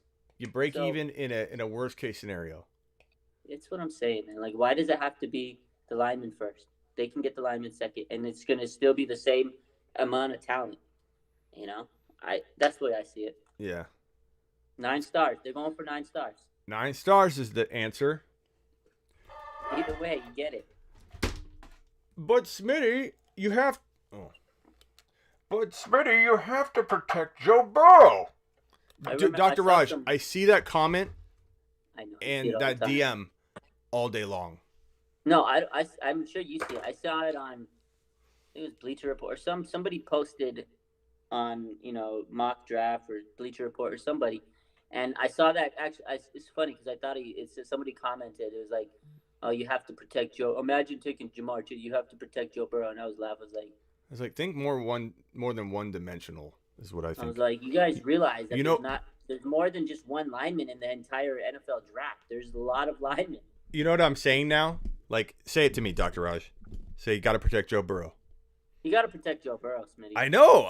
We agree. This is awesome. I'm glad you and I see it the same way. I like it. Jamar Chase. I agree. Awesome. I'm glad. Brofist. I'm glad we see it the same way. I like it. That's what I'm saying from now on. I'm gonna be as annoying back and disregard what they're saying. I'm gonna start using that. Yeah, I like that. I'm gonna tell you, man. I need to start doing that. But I honestly think that they're gonna take Jamar Chase if he's available. Yeah, I'm fine with Kyle Pitts, man. Kyle Pitts and Cosme, Kyle Pitts and Leatherwood, Kyle Pitts and Mayfield. You have 2 blocking assets, and for those people saying that Kyle Pitts can't be a blocking asset, you're telling me that man can't learn how to block? All right, give me a break. Tight ends. All tight ends are taught at some point how to block. Maybe he may not be George Kittle blocking, but tight ends have to learn how to block to play the position. And out of all prospects at the tight end position to come out in the last 10 years, do you think that he might be the most capable to learn something he doesn't know as well? Like, come on, this dude is come on, bro. His wingspan is bigger than any wide receiver or tight end to ever come out of college. Dude, his wingspan makes Brandon Ayuk's wingspan look silly. It's crazy. Bro. That is crazy. Raj, imagine being able to reach something Ayuk can't reach. Like, that's crazy, bro. That's what I'm saying. Dude. Like, Brandon Ayuk's wingspan is silly. Like, he had the Calvin Johnson wingspan, and this guy's wingspan is larger than that. It's know. What are you doing, bro? It's bigger than a Tesla. It's larger than my life. Yeah, it's about the size of a nice sized shark. Oh my it's the height of a 7-footer. Like, that's crazy, man.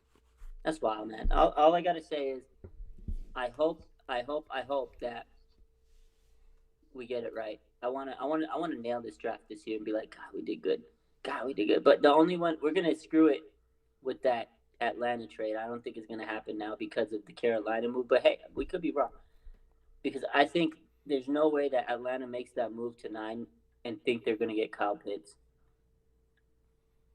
Yeah.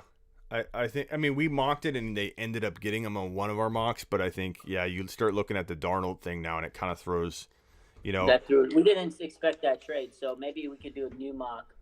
Let's do a mock the week before. So next Friday, I guess we'll do a mock before. What's next Friday? The 20th. When's the draft? The 29th.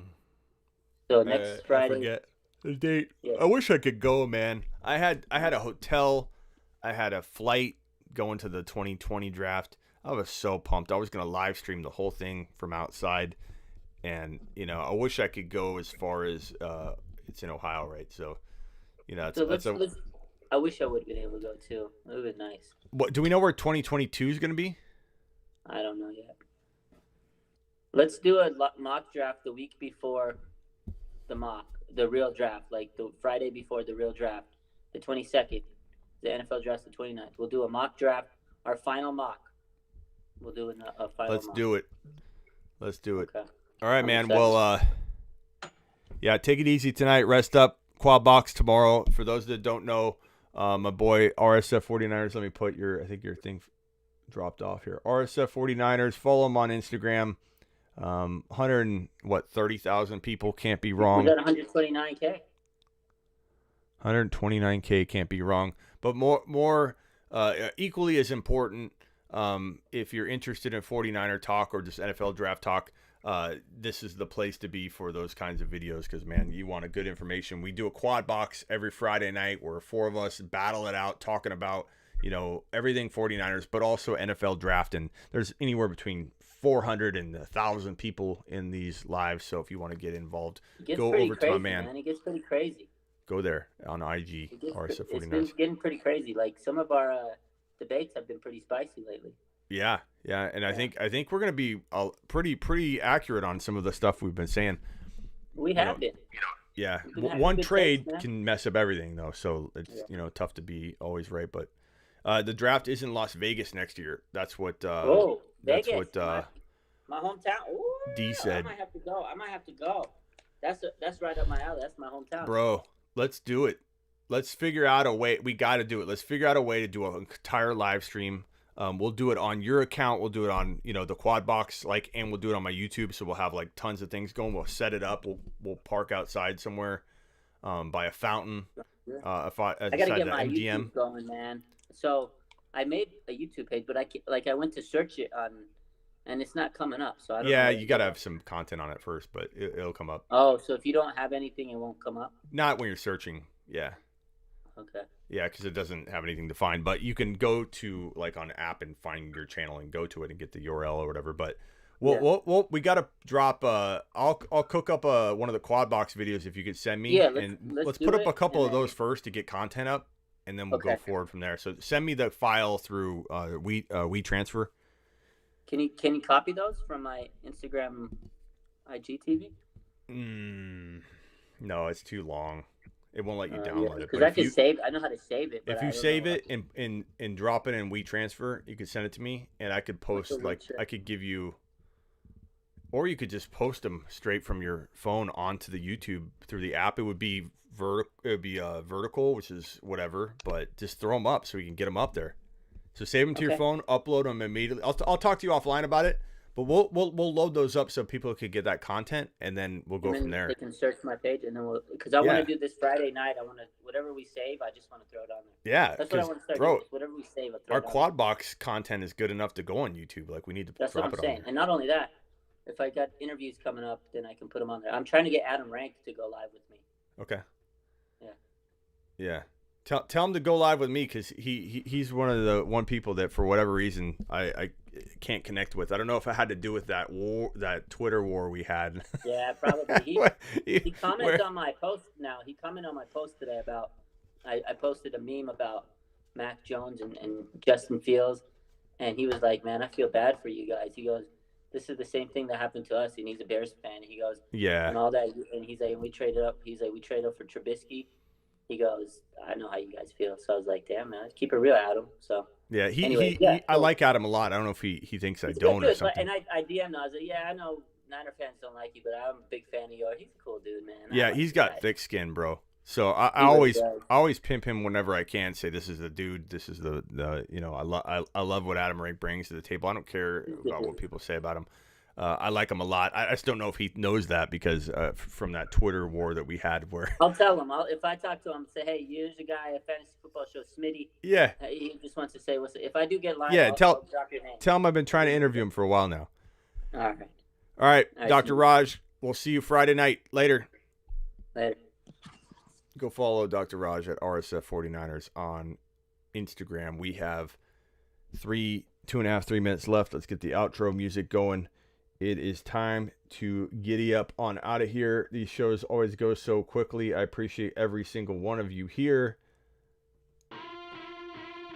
And man, it's gonna be fun. This month is great. All the NFL draft talk. Oh, I gotta start working out. I've been running. I've been doing the trimming down part, but the heavy lifting is coming. I have what did we say? 30 days. Let's reset the meter a little bit on that, because I'm gonna start heavy lifting. Let's say I said May 1st, right? Let's say May 15th, tax day. You can tear me apart because I said you could if I'm not ripped by May 1st. I think I said that, but you can keep ridiculing me, shaming me, telling me that I'm not good enough. That's fine. Do it. And it'll motivate me. But by May 15th, I will be ripped. By May 1st, I'll be on my way. But by May 15th, I'll be ripped. And I hope that all of you join me in getting in shape and staying healthy and all that. Giggles, what's up? People are going to spam Mr. Giggles. Adam Rank is a stand-up comedian as well. I like Adam Rank. He's good people. I just don't know if he knows I like him. Because we did a little Twitter war once when it was like voting on analysts or something like that, and he went to bat for an analyst, and I had Matthew Berry going to bat for me, and it was like this whole like Twitter war thing. And I like the guy. I just hope he knows that I appreciate him. Thick skin, totally good dude. I think people like Matthew Berry and Adam Rank get such bad raps because they're so big, and people like to tear down the top dogs for whatever reason. I don't know, but definitely good people.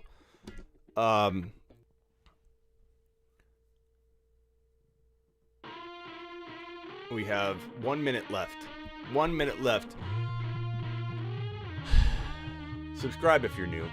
Hit the thumbs up on the way out the door, if you would, and tell everybody about the show. Let me know what you want for topics in the coming weeks. I think the Deshaun Watson stuff was pretty interesting and very informative. So if you missed that, if you're joining us now, watch the first hour of this show.